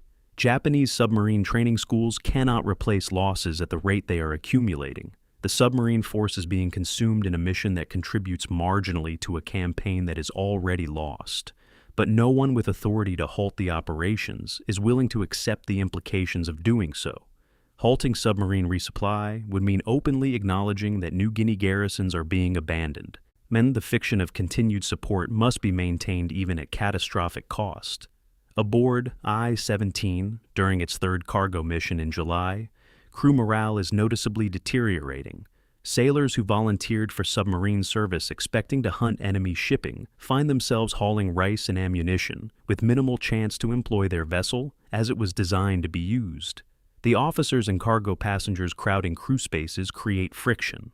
Submariners develop a culture of tight-knit professionalism, born from living in confined spaces under constant danger, and outsiders disrupt that culture. The cargo itself creates practical problems. Loading and unloading shifts the submarine's weight distribution, creating trim problems that affect diving and surfacing. The additional weight reduces maximum speed and increases fuel consumption. Every cargo mission means less time available for crew rest and vessel maintenance. The cumulative effect is an exhausted crew operating a vessel in degraded condition on missions they believe are futile. Kinashi's patrol log, recovered after the war, contains carefully worded entries noting crew fatigue and requesting extended refit periods. The requests are denied. There are too few submarines and too many garrisons requiring supply. Allied intelligence, fed by ultra-intercepts that track submarine movements and cargo manifests, quickly identifies the new Japanese logistics method and adapts countermeasures. Anti-submarine patrols are intensified along known approach routes to Leh, Salamaua, and other garrisons. An aircraft equipped with radar capable of detecting surface submarines conduct night patrols specifically timed to coincide with predicted cargo delivery windows. PT boats, operating from forward bases in Papua, hunt submarines attempting to surface offshore. The systematic counter-campaign turns cargo runs into a shooting gallery. Japanese submarine commanders understand they are being hunted with unusual effectiveness, but cannot identify the source of Allied intelligence. Some conclude that Coastwatchers are reporting submarine movements. Others suspect Allied radar technology has improved beyond Japanese estimates. No one suspects that their naval codes are being read in real time, allowing Allied forces to predict submarine movements before the submarines depart base. The intelligence advantage compounds the material advantage, creating kill rates that exceed any sustainable loss threshold. The soldiers at Leh and other garrisons who receive submarine-delivered supplies understand intellectually that each delivery required enormous effort and risk. They see the wooden crates marked with Navy cargo codes, the carefully waterproof packages, the occasional personal letters from command expressing continued commitment to their welfare. But understanding the effort does not alleviate the reality that supplies remain insufficient. Rations continue to be cut. Ammunition is rationed strictly to defensive necessity only. Medical supplies arrive, but in quantities inadequate for the disease burden. The submarine cargo runs are gestures more than solutions. Symbolic affirmations that the garrisons have not been completely forgotten, even as the material reality confirms that they have been effectively abandoned. The gap between the symbolic and the real creates bitterness that will fester through the coming months as conditions continue deteriorating. Chapter 13. The Hammer Falls. The 15th of June, 1943, morning. Lieutenant General Walter Kruger stands at a planning table in 6th Army headquarters at Milne Bay, reviewing maps that display the New Guinea coast from Lae northward to Madong and beyond.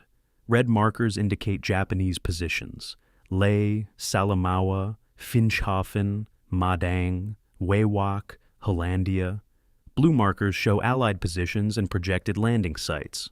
3 months earlier, the operational plan called for frontal assault on Lae, a methodical advance that would require weeks of preparation and accept heavy casualties to secure a single objective. The map Kruger examines now shows something far more ambitious. Amphibious leaps past Lae, landing forces at Finschhafen and potentially beyond, cutting off 20,000 Japanese troops in a single coordinated operation. The Bismarck Sea victory proved that Japanese forces cannot be reinforced by sea. The question now is whether Allied forces can exploit that advantage before Japan establishes new defensive lines further west. Kruger traces potential landing beaches with his finger, calculating distances, supply requirements, and the coordination necessary to execute simultaneous operations across hundreds of miles of coastline. Operation Cartwheel, the Allied campaign plan for the Southwest Pacific, undergoes substantial revision through May and June based on lessons from the Bismarck Sea. The original plan, developed in early 1943, assumed systematic advance, capture each Japanese base in sequence, consolidate, resupply, then advance to the next objective.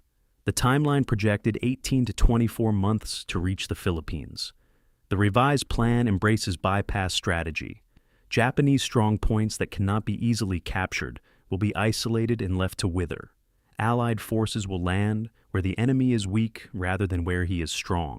Airfields will be seized to bring air power forward, creating overlapping zones of control that interdict Japanese supply lines while protecting Allied operations. The new timeline projects reaching the Philippines in 12 to 15 months. The acceleration is possible only because the Bismarck Sea demonstrated that air power can achieve the strategic isolation that previous doctrine assumed required naval blockade or ground encirclement. 5th Air Force continues the interdiction campaign through the summer of 1943 with relentless efficiency. June statistics compiled at General Kenny's headquarters document 15 barges sunk, 3 small freighters destroyed, and 47 Japanese aircraft shot down over New Guinea. Every vessel attempting to reach Japanese garrisons faces attack. Every supply dump is bombed. Every airfield is cratered repeatedly, forcing Japanese engineers into endless repair cycles that consume resources without achieving operational readiness. The cumulative effect is air superiority so complete that daylight movement by Japanese forces becomes nearly suicidal. Convoys travel only at night, if they travel at all. Reinforcements move overland through jungle to avoid air attack, suffering horrific casualties from the disease and exhaustion. The skies above New Guinea belong to the Allies, and that ownership translates directly into operational freedom that the Japanese cannot contest. The assault on Lae, launched on the 4th of September, validates the new operational approach. Australian infantry supported by American artillery land east of the town, while American paratroopers seize Nadzab airfield inland on the 5th. The Japanese garrison at Lae, already weakened by months of supply interdiction, finds itself surrounded by forces that can be continuously reinforced by air. The garrison commander, recognizing the impossibility of his position, orders evacuation on the 7th of September. Approximately 9,500 Japanese troops attempt to withdraw overland through mountainous jungle towards Salamaua, abandoning heavy equipment, artillery, supply dumps, and wounded soldiers too sick to march. The withdrawal is executed under constant air attack and harassment by Australian patrols. By the time the remnants reach Salamaua, the garrison has lost approximately 3,000 men to combat, disease, accidents, and desertion. Lae falls to Australian forces on the 16th of September. The entire operation, from landing to securing the objective, requires 12 days, a pace unthinkable under the previous operational concept. Salamaua, already being evacuated when Lae falls, A is abandoned on the 11th of September without significant resistance. The pattern is repeated at Finschhafen on the 22nd of September. Australian 9th Division lands against light opposition. Japanese defenders, already low on ammunition and supplies from months of interdiction, fight tenaciously for 3 weeks, but without capacity for sustained resistance. The battle for Finschhafen cost the attackers approximately 300 casualties. It cost the defenders approximately 5,500 casualties, killed, wounded, captured, or missing. The asymmetry in casualties reflects not merely superior Allied tactics, but the cumulative effect of supply starvation. Japanese soldiers fighting without adequate food, medicine, or ammunition cannot sustain defensive operations regardless of courage or determination. They fight until overrun, then withdraw or die. There is no third option. The intelligence picture available to Allied commanders through Ultra Intercepts provides near-perfect visibility into Japanese deterioration. Decrypted messages from garrison commanders to Rabaul and Tokyo document the crisis in stark terms. A message intercepted in August from Madang garrison reports ammunition stocks at 40% of standard, food rations reduced to 60%, malaria affecting 30% of personnel, and morale deteriorating. The message requests immediate resupply. The response from Rabaul, intercepted 2 days later, is brief and devastating. Resources unavailable, hold positions. Similar exchanges occur throughout the summer. Requests for support met with acknowledgments but no material assistance. The garrison commanders understand they are being left to die, but military discipline and cultural expectations of obedience prevent them from abandoning positions without explicit orders. They hold, they weaken, and eventually they collapse. MacArthur's communiques to the Joint Chiefs in Washington during this period reflect satisfaction bordering on vindication.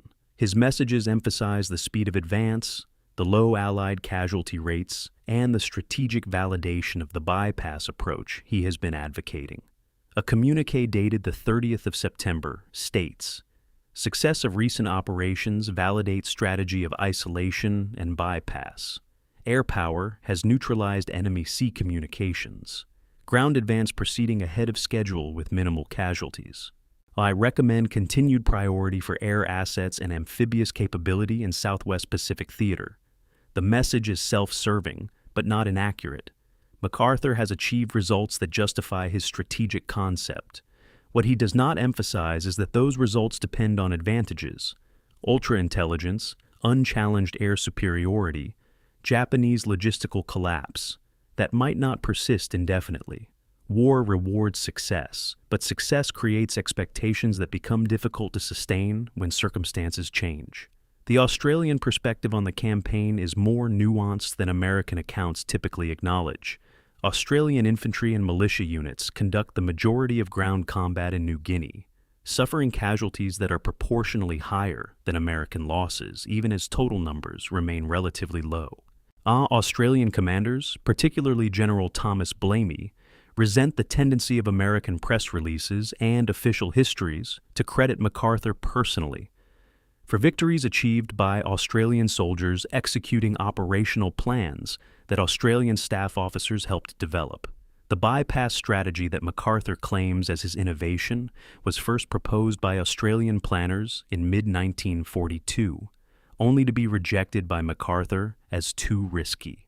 The Bismarck Sea victory made the strategy viable, but Australian officers note privately that their commander-in-chief was converted to bypass operations only after events proved the concept he had initially opposed. The historical record, written primarily by American official historians, will credit MacArthur.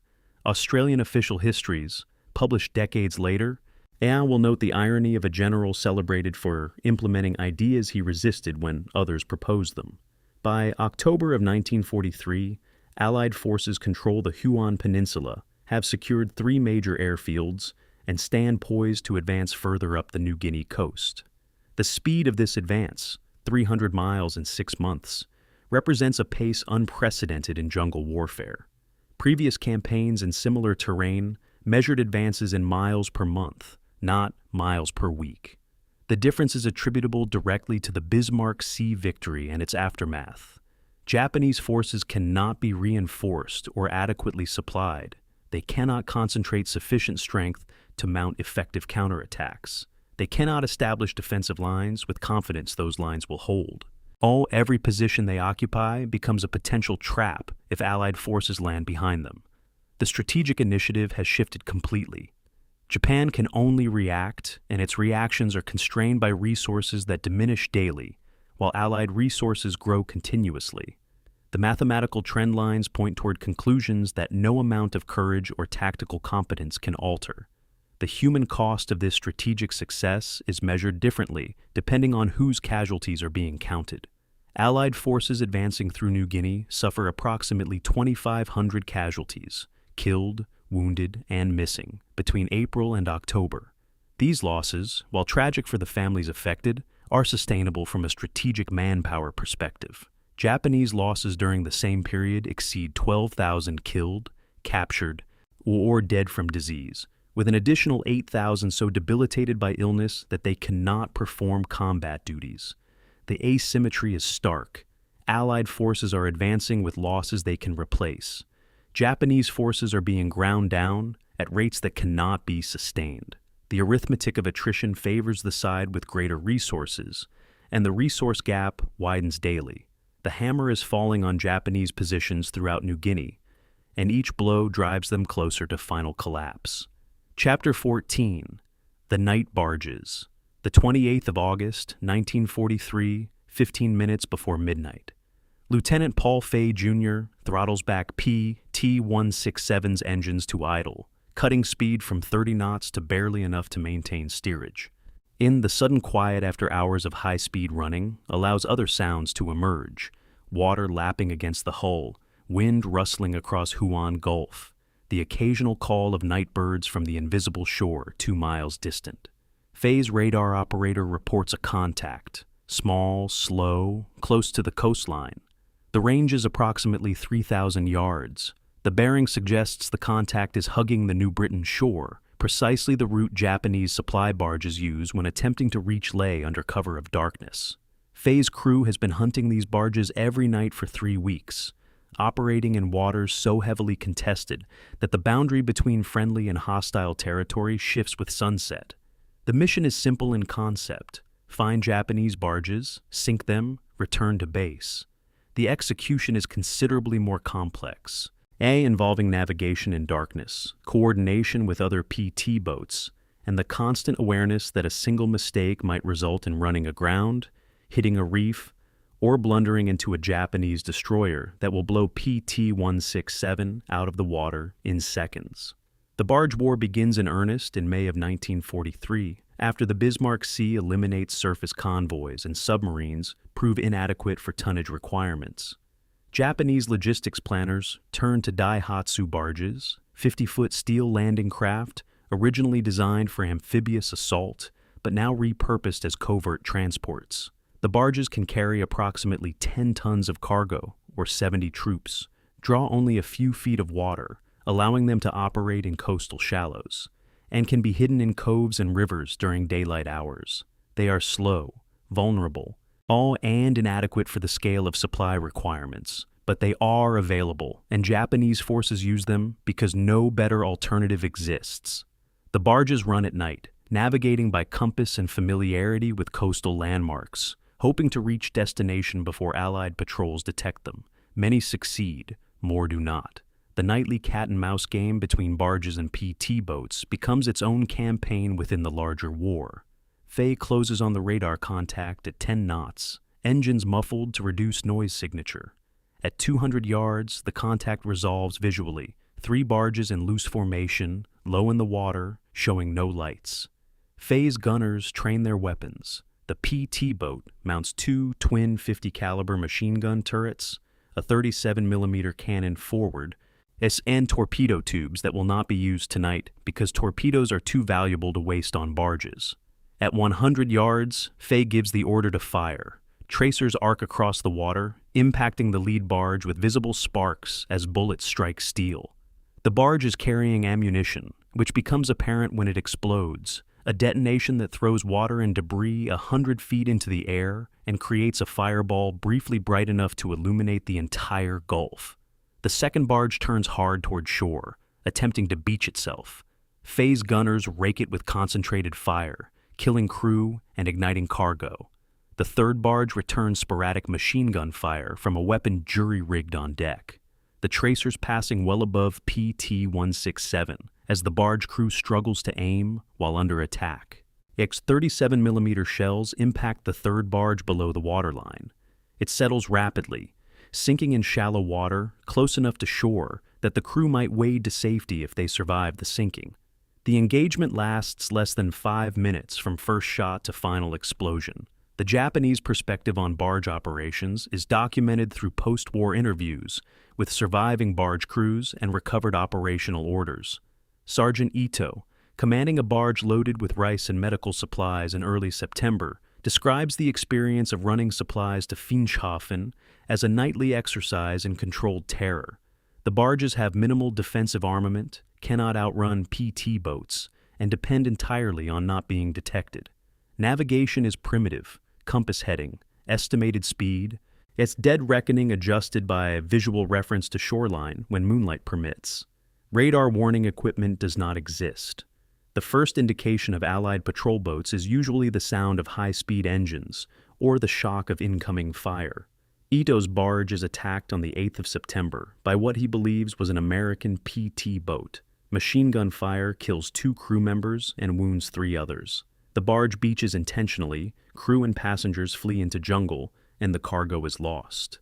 Ito survives to be captured 2 weeks later by an Australian patrol. His account, matter-of-fact and devoid of drama, conveys the mundane horror of missions where survival depends primarily on luck. Allied aircraft join the barge hunt through the summer, conducting night patrols using searchlights and radar to locate targets that would be invisible in darkness. RAAF bow fighters, modified with belly-mounted searchlights, develop tactics for hunting barges along the coast. The technique involves flying at low altitude, using radar to detect the barge wakes or concentrations of small craft, then illuminating targets with searchlight and attacking with cannon and machine gun fire. One bow fighter crew describes finding a convoy of 6 barges on the night of September 15th. The searchlight reveals the barges strung out in single file, each attempting to follow the wake of the vessel ahead. The bow fighters make repeated strafing runs, sinking 3 barges, damaging 2, severely enough that they beach or sink later, and allowing one to escape into mangrove swamps where pursuit is impossible. The crew's combat report notes that survivors were observed swimming toward shore, but were not targeted once separated from their vessels. The distinction between attacking combatants and killing shipwrecked sailors attempting to reach shore occupies an ambiguous moral space that individual crews navigate according to their own judgment. Statistics compiled through the second half of 1943 document the systematic destruction of Japanese barge traffic. PT boats operating off the New Guinea coast log approximately 2,400 patrol hours and 340 combat engagements between May and December, primarily against barges. Confirmed sinkings total 65 barges, with an additional 80 damaged sufficiently to be mission killed, even if not destroyed outright. And Allied losses during the same period include 4 PT boats sunk, 3 to accidents and 1 to Japanese destroyer fire, and 12 damaged. The exchange rate overwhelmingly favors the Allies. Japanese records show approximately 180 barges lost in the same period. The discrepancy between Allied claims and Japanese losses accounted for by aircraft attacks, marine accidents, and barges that simply disappeared without survivors to report their fate. The cumulative effect of barge attrition forces Japanese garrisons into crisis. Each barge sunk represents 10 tons of supplies that will never reach soldiers who need them. The loss rate, approximately 60% of barges dispatched, failed to complete their missions, means that delivering any meaningful quantity of supplies requires sending 3 times as many barges as would be needed if all arrive safely. The mathematics become impossible.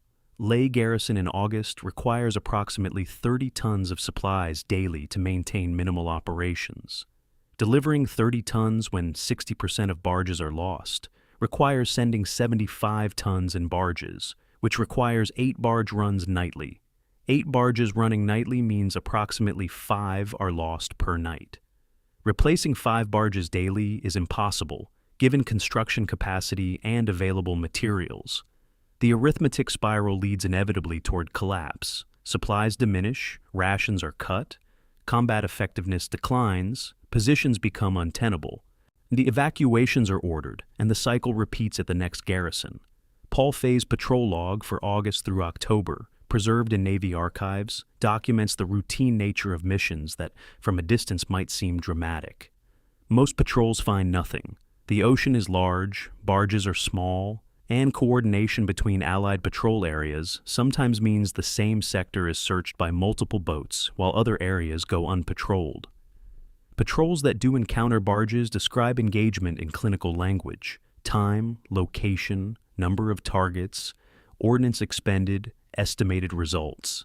One entry notes rescuing 3 Japanese sailors from the water after their barge was sunk, transferring them to a larger vessel for transport to prisoner facilities. Another entry describes observing a barge explode, presumably from hitting a reef or detonating its own cargo accidentally. The log conveys the unsentimental professionalism of men doing a difficult job under dangerous conditions, neither glorying in the destruction they inflict nor agonizing over its moral dimensions. The fate of Japanese barge crews is documented unevenly, but what evidence exists suggests casualty rates between 40 and 50% over a typical 6-month deployment. Many barge crews were not naval personnel, but Army engineers and logistics troops pressed into service with minimal boat handling training. They learned navigation by experience, learned to recognize Allied patrol boat engine sounds, learned which coves and river mouths offered concealment during daylight. The survivors describe an existence of constant fear, punctuated by moments of absolute terror when searchlights illuminate their barges or tracers begin impacting around them. The few who survived multiple runs, and the war itself, speak of the barge missions with particular dread. Worse in some ways than infantry combat because of the helplessness. Though inability to fight back effectively, the awareness that death could arrive from the sky, from the sea, or from accidental explosion of the ammunition they carried. By November of 1943, Japanese barge operations continue, but at drastically reduced scale. The combination of Allied interdiction and simple attrition has reduced the available barge fleet to the point where maintaining even minimal supply levels is impossible. And garrisons begin supplementing official supply with foraging, fishing, and local cultivation, essentially reverting to subsistence strategies that cannot support military operations. The garrison at Meidong reports in a November intercepted message that 70% of food now comes from local sources rather than shipment from Rabaul. This might seem like successful adaptation, but it represents the transformation from military force to survival community. Soldiers spending their time farming or fishing are not training, not maintaining equipment, not preparing defensive positions. The slow starvation of the barge war accomplishes what direct assault might have required months and thousands of casualties to achieve. The Japanese positions are hollowing out from within, and sustained by momentum and discipline, but no longer capable of meaningful military resistance. Chapter 15. The Fortress That Starved. The 10th of December, 1943, morning. Major General Hatazo Adachi sits at a field desk in a dugout headquarters at Meidong, reading the weekly supply and casualty report compiled by his logistics staff. The numbers document a crisis that has been developing for months, but now approaches catastrophic threshold. Average daily caloric intake per soldier: 1,200 calories, down from the regulation, 3,000. Hospital admissions for malnutrition-related disease: 847 this week, up from 600 the previous week. Combat effective strength of 18th Army. Estimated 40% of paper strength and declining. no resupply expected. The convoy that was supposed to reinforce and resupply his army died in the Bismarck Sea 9 months ago. Every soldier still alive is dying incrementally, some quickly from malaria or dysentery, others slowly from starvation and the compounding effects of tropical disease on malnourished bodies. Adachi sets down the report and stares at the earthen wall of his dugout. The battle never ended. It simply moved into slow motion, measured not in explosions, but in the daily erosion of his army's ability to function. The supply collapse timeline can be charted month by month through official reports and intercepted messages. In April, rations are reduced to 80% of standard, uncomfortable but sustainable for short periods. In June, reduction to 60% begins causing measurable decline in physical performance and increased disease susceptibility. In August, reduction to 40% means soldiers are consuming barely enough calories to sustain basic metabolism, with nothing left for the energy demands of military duty. By October, some units report effective starvation, men too weak to perform guard duty, too malnourished to heal from minor wounds, dying from diseases that would be survivable with adequate nutrition. Medical supplies follow a similar trajectory. Quinine stocks for malaria treatment are exhausted by July. Antibacterial sulfa drugs run out in August. By September, field hospitals have nothing to offer patients beyond rest and hope. Mortality rates in field hospitals reach 15%. 1 in 7 men admitted dies because there is no treatment available for conditions that modern medicine could easily address. Disease takes over as the primary killer through the summer and fall. Malaria affects an estimated 60% of 18th Army personnel by October. Dengue fever, dysentery, typhus, beriberi, and tropical ulcers add to the burden. The compounding effect of multiple diseases affecting already malnourished men creates mortality beyond what any single disease would produce.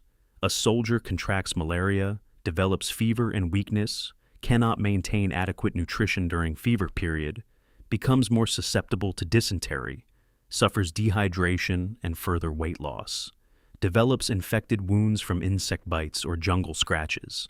All lacks medical treatment for the infections and dies weeks later from causes that cannot be separated cleanly. The death certificate, when one is prepared, lists multiple contributing factors or simply states disease without specificity. The cumulative result is an army that is dissolving not from combat, but from the environment and from supply deprivation. In December, Imperial General Headquarters in Tokyo issues orders that Adachi receives with bitter resignation. The 18th Army is to withdraw westward from Madong to Wewak and Hollandia, abandoning current positions and moving to supposedly more defensible locations. The directive presents this as strategic repositioning and consolidation of defensive lines. Adachi understands it as retreat disguised with bureaucratic language. Worse, the withdrawal must be conducted overland through mountainous jungle because sea transport is unavailable and air transport capacity is wholly insufficient. The 18th Army, in its current condition, is being ordered to march hundreds of miles through terrain that would challenge healthy, well-supplied troops. Approximately 35,000 men, those still capable of walking, will attempt the withdrawal. The sick, wounded, and those too debilitated by starvation to march will be left behind with token medical staff and instructions to surrender or evade capture, as circumstances permit. The order is effectively a death sentence for 10,000 men who are being abandoned because they cannot keep pace. The withdrawal begins in late December and continues through January of 1944. The march quickly becomes a death march. Men carry only rifles, minimal ammunition, and personal effects. There are no vehicles, no pack animals, no supply caches established along the route. The troops are expected to live off the land while moving through terrain where edible plants are scarce and hunting requires energy that starving men do not possess. The column stretches for miles, moving at the pace of the weakest men who can still walk. Stragglers fall behind and are not recovered. Allied aircraft strafe columns when spotted, inflicting casualties and forcing movement to night hours or under jungle canopy where progress slows to a crawl. Men die of exhaustion, disease, accidents, and occasionally suicide when the prospect of continuing becomes unbearable. And bodies are left unburied because the energy required to dig graves cannot be spared. The trail becomes marked by corpses at irregular intervals, a testament to the cost of strategic decisions made in comfortable offices in Tokyo. Adachi's headquarters reaches Wewak in mid-January. The headquarters staff, traveling with minimal equipment and small security detachment, makes better time than the main body of troops who arrive in smaller groups over subsequent weeks. The casualty count, when the withdrawal is finally complete, shows approximately 15,000 men lost, most to disease and starvation during the march, some to Allied air attacks, others to accidents or simply disappearing into the jungle. The 18th Army that assembles at Wewak is approximately half the size it was before the withdrawal. Ace and those who survived are in worse physical condition than those who died. Adachi requests permission to withdraw further or receive substantial reinforcement. Tokyo's response arrives by radio on the 28th of January. Hold Wewak, no reinforcement available. He realizes with absolute clarity that his army is expendable. Its purpose is not to win battles, but to delay Allied advance, to force the enemy to commit resources to reducing positions that cannot hold indefinitely. The soldiers under his command will die not for strategic victory, but for operational inconvenience to the enemy, a delaying tactic dressed up as defense. The human dimension of starvation warfare is documented in medical reports, prisoner interrogations, and post-war testimony. Its soldiers describe progression from hunger to weakness, to the mental fog that accompanies severe malnutrition. Decision-making becomes impaired. Physical coordination deteriorates. Men develop infections from scratches or insect bites that would normally heal without incident, but become life-threatening when the immune system is suppressed by starvation. Some soldiers resort to eating anything potentially edible: bark, roots, insects, occasionally rats or snakes when they can be caught. Cases of men eating leather equipment or attempting to consume inedible plants occur with increasing frequency. A few isolated reports suggest cannibalism among small groups completely cut off from any supply, though these accounts are disputed and remain unverified. What is beyond dispute is that Japanese soldiers in New Guinea during late 1943 and early 1944 experienced conditions comparable to the worst famines in modern history, all while technically still functioning as military units. The comparison to German forces at Stalingrad is instructive.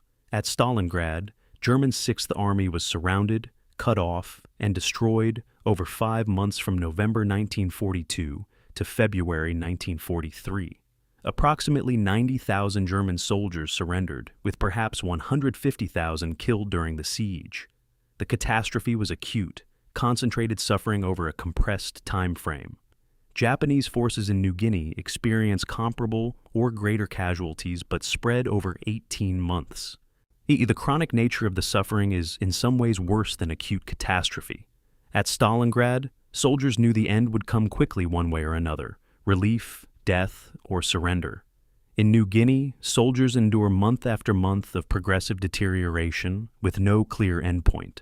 They are not actively besieged. There are no encircling enemy forces preventing escape. They are simply stranded by geography and logistics in places where they cannot be adequately supplied and from which they cannot effectively withdraw. The psychological weight of that situation is documented in diaries and letters that speak of resignation, despair, and occasionally a dark fatalism that accepts death as preferable to indefinite suffering.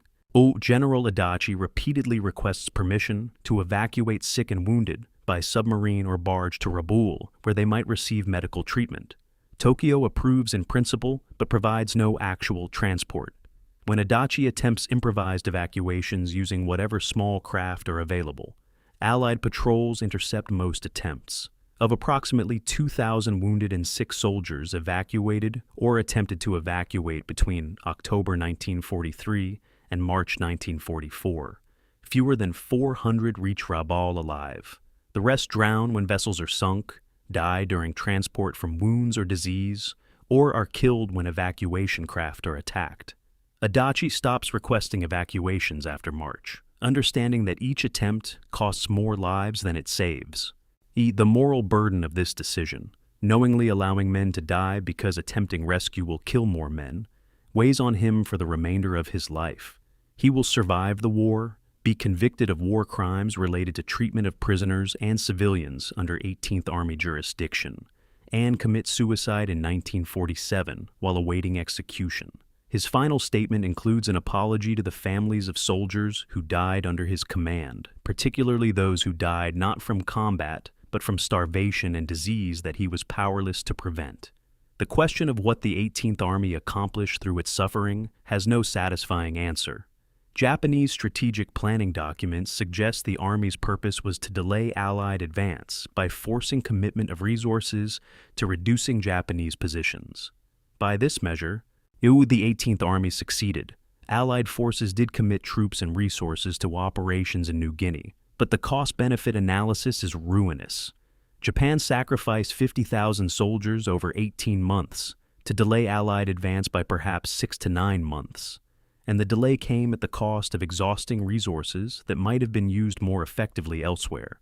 The soldiers themselves accomplished nothing beyond dying slowly in terrible conditions, because strategic decisions made before they ever reached New Guinea created a situation from which there was no escape. Their courage, discipline, and endurance in the face of impossible circumstances deserves acknowledgement.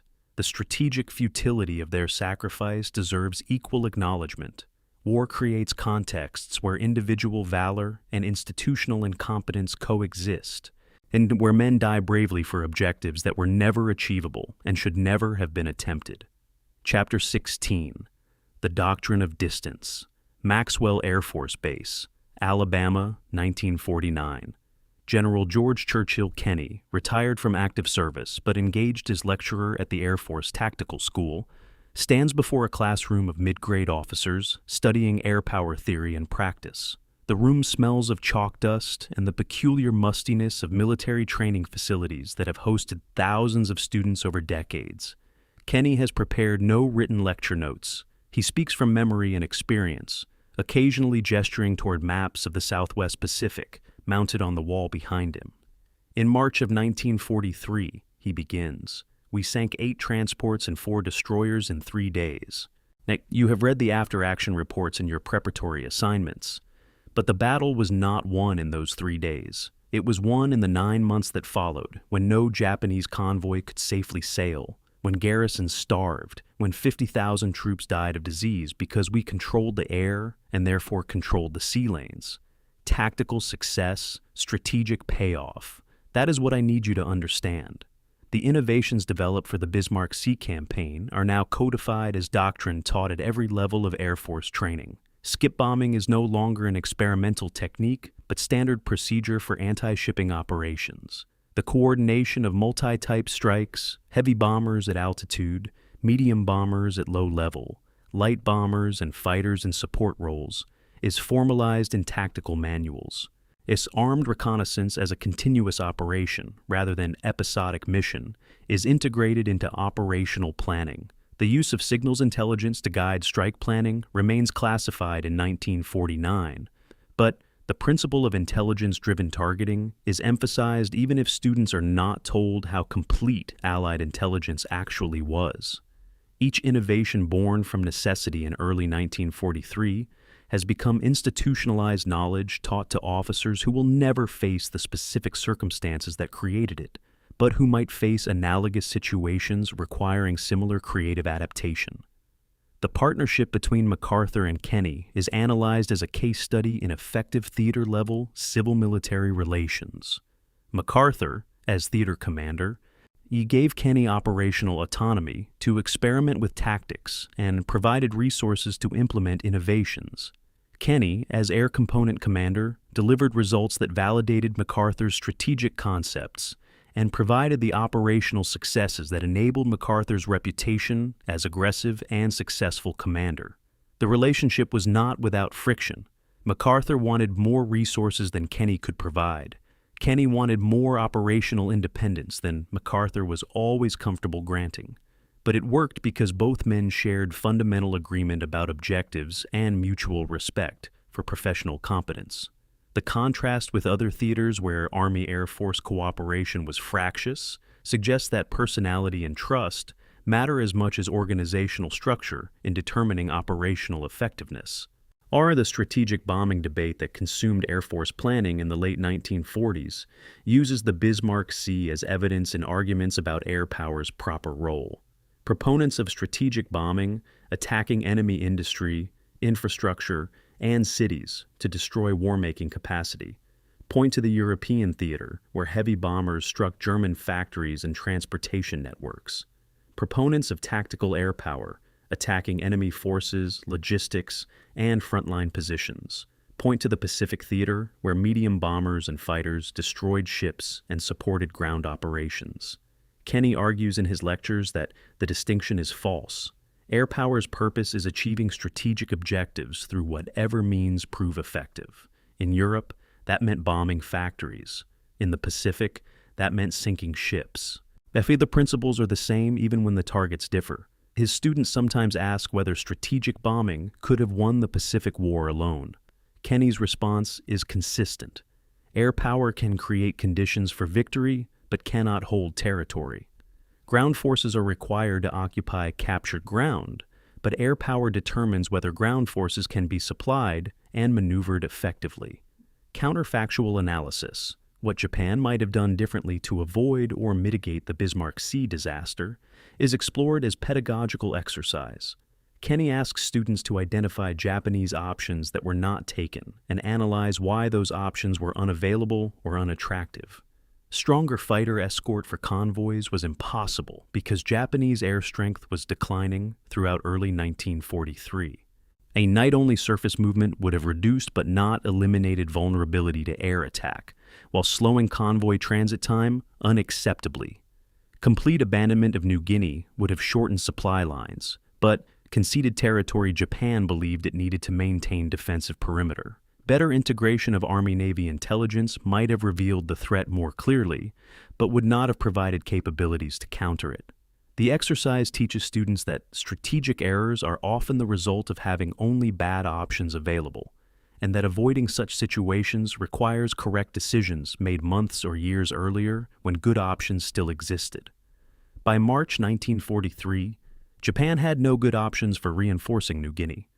The decisions that created that situation were made in 1941 and 1942, when Japan chose to expand beyond its logistical capability to sustain. Paul Irvin Gunn's contribution to the campaign is memorialized in posthumous recognition and in the institutional memory of Air Force engineers who study aircraft modification as applied innovation. Gunn continued modifying aircraft, developing tactics, and occasionally flying combat missions through 1945. He survived the war, received the Distinguished Service Cross for his contributions to developing anti-shipping tactics, and returned to the Philippines to find his wife and children. They had survived internment, malnourished and traumatized, but alive. Gunn died in 1957 from cancer, a decade after the war's end. His Straver modifications became production standard on B-25 bombers manufactured from late 1943 onward. The feedback loop from combat field modification to factory configuration occurred in under 1 year, unprecedented in peacetime procurement cycles, but routine in the compressed urgency of wartime production. Kenny cites this as example of how war accelerates innovation by removing bureaucratic barriers that peacetime systems maintain for quality control and standardization. The statistical assessment of air interdiction's effectiveness compiled post-war attempts to quantify the unquantifiable. Analysts calculate that air interdiction in the Southwest Pacific cost Japan approximately 600,000 tons of shipping, 35,000 troops killed in transit, and immeasurable combat capability never deployed to theaters where it might have made difference. Allied costs for these interdiction operations total approximately 500 aircraft, lost between 1943 and 1945, most to weather, mechanical failure, and accidents rather than enemy action. The exchange ratio overwhelmingly favors the Allies, but the analysis also notes variables that limit generalizability. The Southwest Pacific Theater featured geography that created natural choke points where air power could be concentrated. Enemy forces were operating at extreme logistical range, where small disruptions compounded into catastrophic failures. Allied intelligence advantages provided targeting information that might not be available in other contexts. The conclusion is that air interdiction is devastatingly effective under favorable conditions, but not a universal solution applicable regardless of geography, intelligence, and relative force dispositions. The comparison between Pacific air interdiction and European air interdiction reveals instructive differences. In Europe, Allied air forces attempted to interdict German logistics by bombing rail networks, roads, bridges, and canal systems. Results were mixed. Damage was repaired quickly, alternate routes were available, and strategic effect was difficult to measure. In the Pacific, interdiction targeted ships on water where there are no alternate routes. Repairs are impossible once a vessel sinks, and strategic effect is immediate and measurable. The difference was partly geographic. Water offers no alternate routes while land surfaces do, and partly cultural. German logistics systems emphasized redundancy and rapid repair. Japanese logistics systems, operating across vast oceanic distances, lacked redundancy and could not rapidly replace lost shipping. The lesson extracted for doctrine is that interdiction effectiveness depends on targeting enemy vulnerabilities in systems that cannot easily adapt. Attacking resilient systems produces attritional effects. Attacking brittle systems produces cascading failures. Inter-service rivalry over credit for the Bismarck Sea victory created historiographic conflicts that persist into the 1950s, when Kenny delivers his lectures. The Navy initially resisted crediting 5th Air Force for the victory, arguing aircraft were supplementing naval blockade operations. This argument was factually incorrect. There were no naval forces within 800 miles, but politically motivated by institutional competition for budget and prestige. Air Force histories emphasized air power's decisive role. Navy histories downplayed the battle's significance while emphasizing submarine successes elsewhere. The historical record eventually acknowledged the victory as fundamentally an air power operation enabled by signals intelligence, but the process of reaching that consensus took years and involved bureaucratic maneuvering unrelated to historical accuracy. Kenny tells his students that understanding the institutional context of military history is as important as understanding the tactics and strategy. Yet claims are made for reasons that have more to do with present politics than past events, and critical consumers of military history must account for authorial bias and institutional interests. The final questions Kenny addresses in his lecture is whether the lessons of the Bismarck Sea remain relevant in the emerging age of jet aircraft, nuclear weapons, and potential global conflict with the Soviet Union. His answer is nuanced. The specific tactics, skip bombing with piston engine bombers against undefended merchant ships, are obsolete or soon will be. But the principles endure. Intelligence integration into operational planning remains critical. Innovation in response to enemy defenses remains necessary. Coordination between different types of forces remains essential. Understanding the cumulative effect of sustained operations, rather than focusing only on single decisive battles, remains vital. Air power's ability to achieve strategic isolation by controlling logistics remains as relevant in 1949 as it was in 1943, though the technologies and tactics will evolve. The room full of mid-grade officers takes notes, asks questions, and eventually files out to their next class. Kenny gathers his materials and looks at the map of the Bismarck Sea one final time, before it is taken down to be replaced by maps of Korea, where a new generation of officers will test whether the lessons of the last war apply to the next one. Chapter 17. The Long Memory. Tokyo, 1970.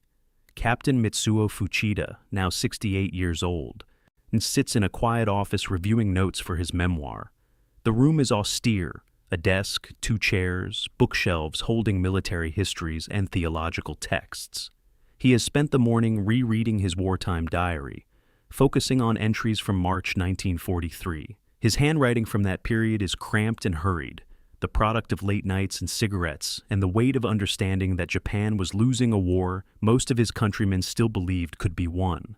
He keeps returning to one passage dated the 20th of March. The convoy that died in the Bismarck Sea marks the end of our advance. Everything after will be retreat. He understood it then, though he could not admit it publicly. He set down his pen and stares at a photograph on the wall, his younger self in naval uniform before Pearl Harbor, before Midway, all before the knowledge that wars can be lost even by men who fight bravely. Outside, Tokyo traffic provides background noise. Inside, memory is louder. Corporal Yamada Ichiro returned to Japan in 1946, repatriated from Australian prisoner of war camp after 4 years of internment. His family thought him dead. His name appeared on casualty lists distributed by the military in mid-1943, marked "Killed in Action, Bismarck Sea." The telegram delivered to his parents contained no details, only the bureaucratic language of official notification. When Yamada appeared at his village in Kyushu in November 1946, weighing 95 pounds and suffering recurring malaria, his mother did not recognize him initially. He had left as a healthy young man of 22. He returned as the emaciated 30-year-old who looked 50, with scars from tropical ulcers and a persistent cough from fuel oil damage to his lungs. He rarely spoke about the war. When his grandchildren asked decades later, he would tell them about the Australian captain who gave him water and bandaged his wounds. He never mentioned the 3 days in the ocean, the sharks, or the men who drowned beside him. Those memories he kept private until his death in 1998. Rear Admiral Masatomi Kimura survived the war without being charged with war crimes. He lived quietly in post-war Japan, declining interview requests and refusing to publish memoirs about his wartime service. Associates who knew him in the 1950s and 60s reported that he felt personal responsibility for the thousands who died under his escort in the Bismarck Sea. The convoy was his to protect, and he had failed to protect it. That he faced impossible odds against overwhelming enemy force did not, in his view, absolve him of responsibility for the outcome. His son reported finding notebooks in Kimura's desk after his death in 1960, containing lists of ships, the 8 transports, the 4 destroyers lost, the 4 damaged. Next to each ship name was a notation estimating crew size and troop count. The total came to approximately 6,900. The notebooks contained no other writing, just ship names and casualty estimates written in careful script. Kimura had spent years accounting to himself and to no one else. It's for the cost of a mission that should never have been attempted, but which he had no choice but to execute. Major General Heitazo Adachi's end came in a prison cell in Tokyo on the 10th of September, 1947. Convicted of war crimes relating to treatment of prisoners and civilians under 18th Army jurisdiction in New Guinea, he awaited execution when he committed suicide using a smuggled blade. Among his personal effects was a small notebook listing names of soldiers he remembered from the New Guinea campaign. 847 names written in columns, organized by unit. The list was incomplete. 18th Army lost approximately 50,000 men, and Adachi could not remember every name. But he tried. Prison guards reported he spent hours each day writing in the notebook, and sometimes crossing out names and rewriting them, sometimes sitting with pen in hand staring at the page. He left no explanation for why he compiled the list. Perhaps it was penance, perhaps it was memorial, perhaps it was simply the act of a man who needed to remember that the casualties were not statistics, but individuals. The notebook was returned to his family and eventually donated to Japan's National Diet Library, where it remains in archives accessible to researchers who request it. The survivors meet in 1975 at a military history symposium in Sydney, Australia. A small group, 3 American pilots who flew in the Bismarck Sea attacks, 2 Australian Coastwatchers who reported the convoy, 4 Japanese survivors from different ships. The organizers facilitate meetings between former enemies with careful preparation, uncertain how men who tried to kill each other 3 decades earlier will interact in a conference room. The conversations are awkward initially. An American B-25 pilot describes skip-bombing runs at masthead height. A Japanese survivor describes being in the water watching American aircraft circle overhead. No one apologizes for actions taken during war. No one condemns others for doing their duty as they understood it. They are old men acknowledging shared trauma. recognizing that they participated in the same historical events from different perspectives, attempting to make sense of experiences that remain vivid despite decades past. One Japanese survivor asks whether Americans knew how many men were in the water. The pilots did not know specific numbers, but understood the convoy carried thousands of troops. The question hangs unanswered because there is no answer that would satisfy. The symposium ends with formal photographs and exchange of addresses. Some correspondences continue for years afterward. Others end with the symposium. The meeting serves no official purpose but provides participants with something they did not know they needed: acknowledgement from those who shared the experience. A memorial is erected at Rabaul in the 1990s, after Papua New Guinea gained independence and former battle sites became locations for historical tourism and remembrance. The memorial is a simple stone monument listing ships lost in the Bismarck Sea, the 8 transports and 4 destroyers by name, with notation that approximately 3,000 personnel died in the battle and its immediate aftermath. Japanese survivors, Papua New Guinean locals, and Australian and American veterans attend the dedication ceremony.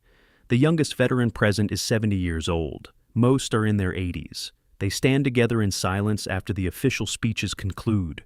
The ocean is calm. The weather is clear. Someone remarks that it is difficult to imagine this peaceful water as a battlefield. But for those who were present in March 1943, the Bismarck Sea will always be a battlefield.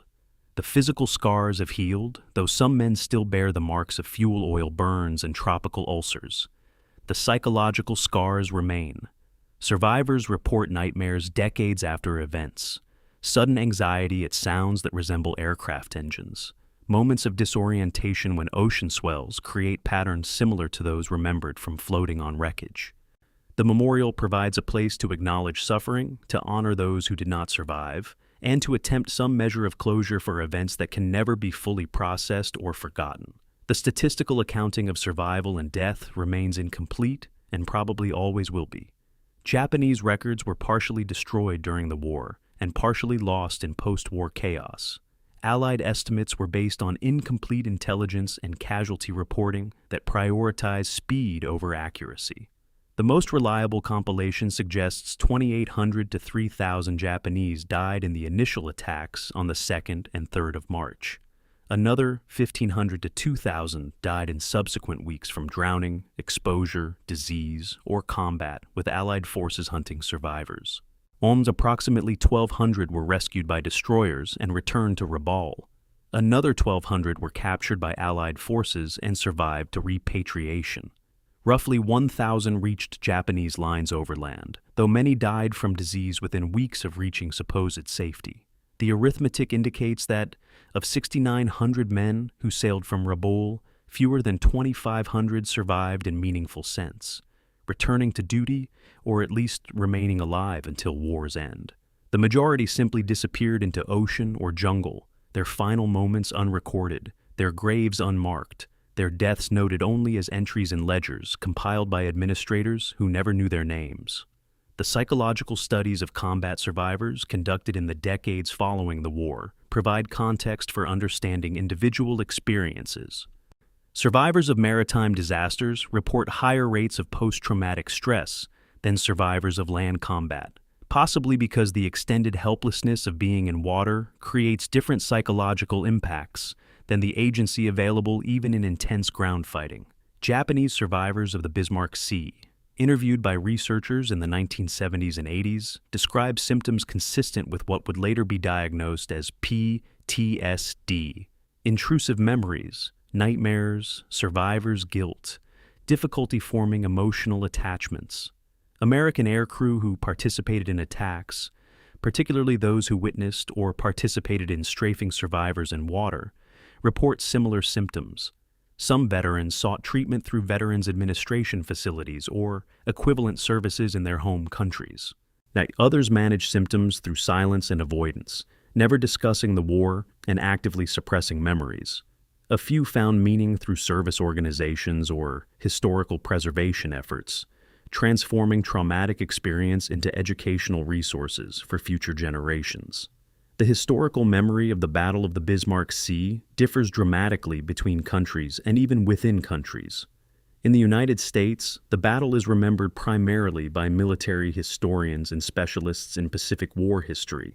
General public awareness is minimal compared to battles like Midway or Iwo Jima that captured public imagination through dramatic narratives and extensive media coverage. In Australia, the battle receives somewhat more attention as part of the broader New Guinea campaign, where Australian forces played major role. In Japan, the battle is remembered as one disaster among many, part of the cumulative collapse of Japan's strategic position through 1943 and 1944. The asymmetry of memory reflects asymmetry of significance.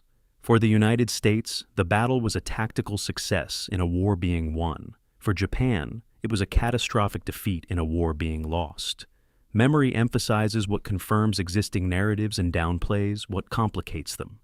The small acts of reconciliation that occurred after the war, veterans sending money to widows, informal correspondence between former enemies, joint memorial dedications, were never widely publicized and remain known primarily through personal papers and archived correspondence. These acts do not change strategic outcomes or reduce historical casualties. They do not resolve the moral complexities of decisions made under wartime conditions, but they represent attempts by individuals to acknowledge humanity that military necessity required them to ignore during combat. An American pilot who sent anonymous contributions to a Japanese war widow believed he might have killed her husband. He never confirmed this, but the possibility haunted him enough that he felt compelled to act. The widow never learned who sent the money or why. The pilot died without telling anyone except his wife, who disclosed the story only after his death. Such gestures are historically insignificant in the sense that they change no outcomes. They are historically important in the sense that they reveal the interior moral life of people who participated in events that required them to treat other humans as targets rather than individuals. The Battle of the Bismarck Sea exists in historical memory as multiple narratives layered imperfectly over each other. It is a tactical masterpiece demonstrating effective use of air power against naval targets. It is an intelligent success where code-breaking enabled decisive operational advantage.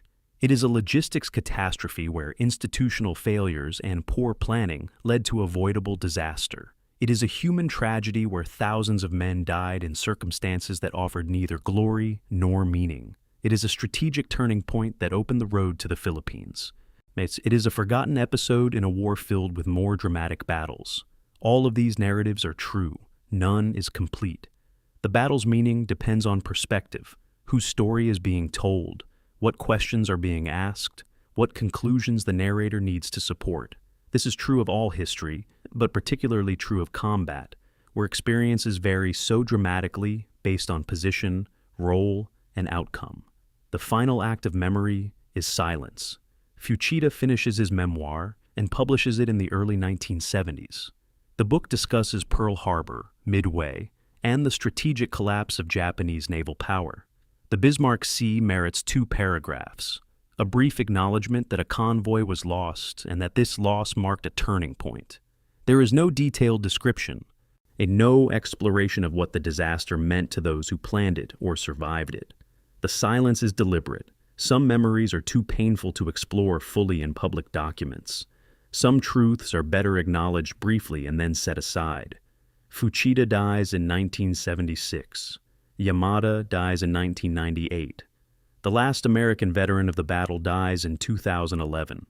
The last Japanese survivor dies in 2014. With their deaths, direct memory of the battle passes from living experience to history. What remains are documents, photographs, memorials, and the work of historians attempting to reconstruct events from fragmentary evidence. The battle itself recedes into the past, but its consequences echo forward in the strategic decisions it enabled, in the lives it destroyed, and in the reminder that wars are fought by individuals even when they are planned by institutions and remembered as statistics.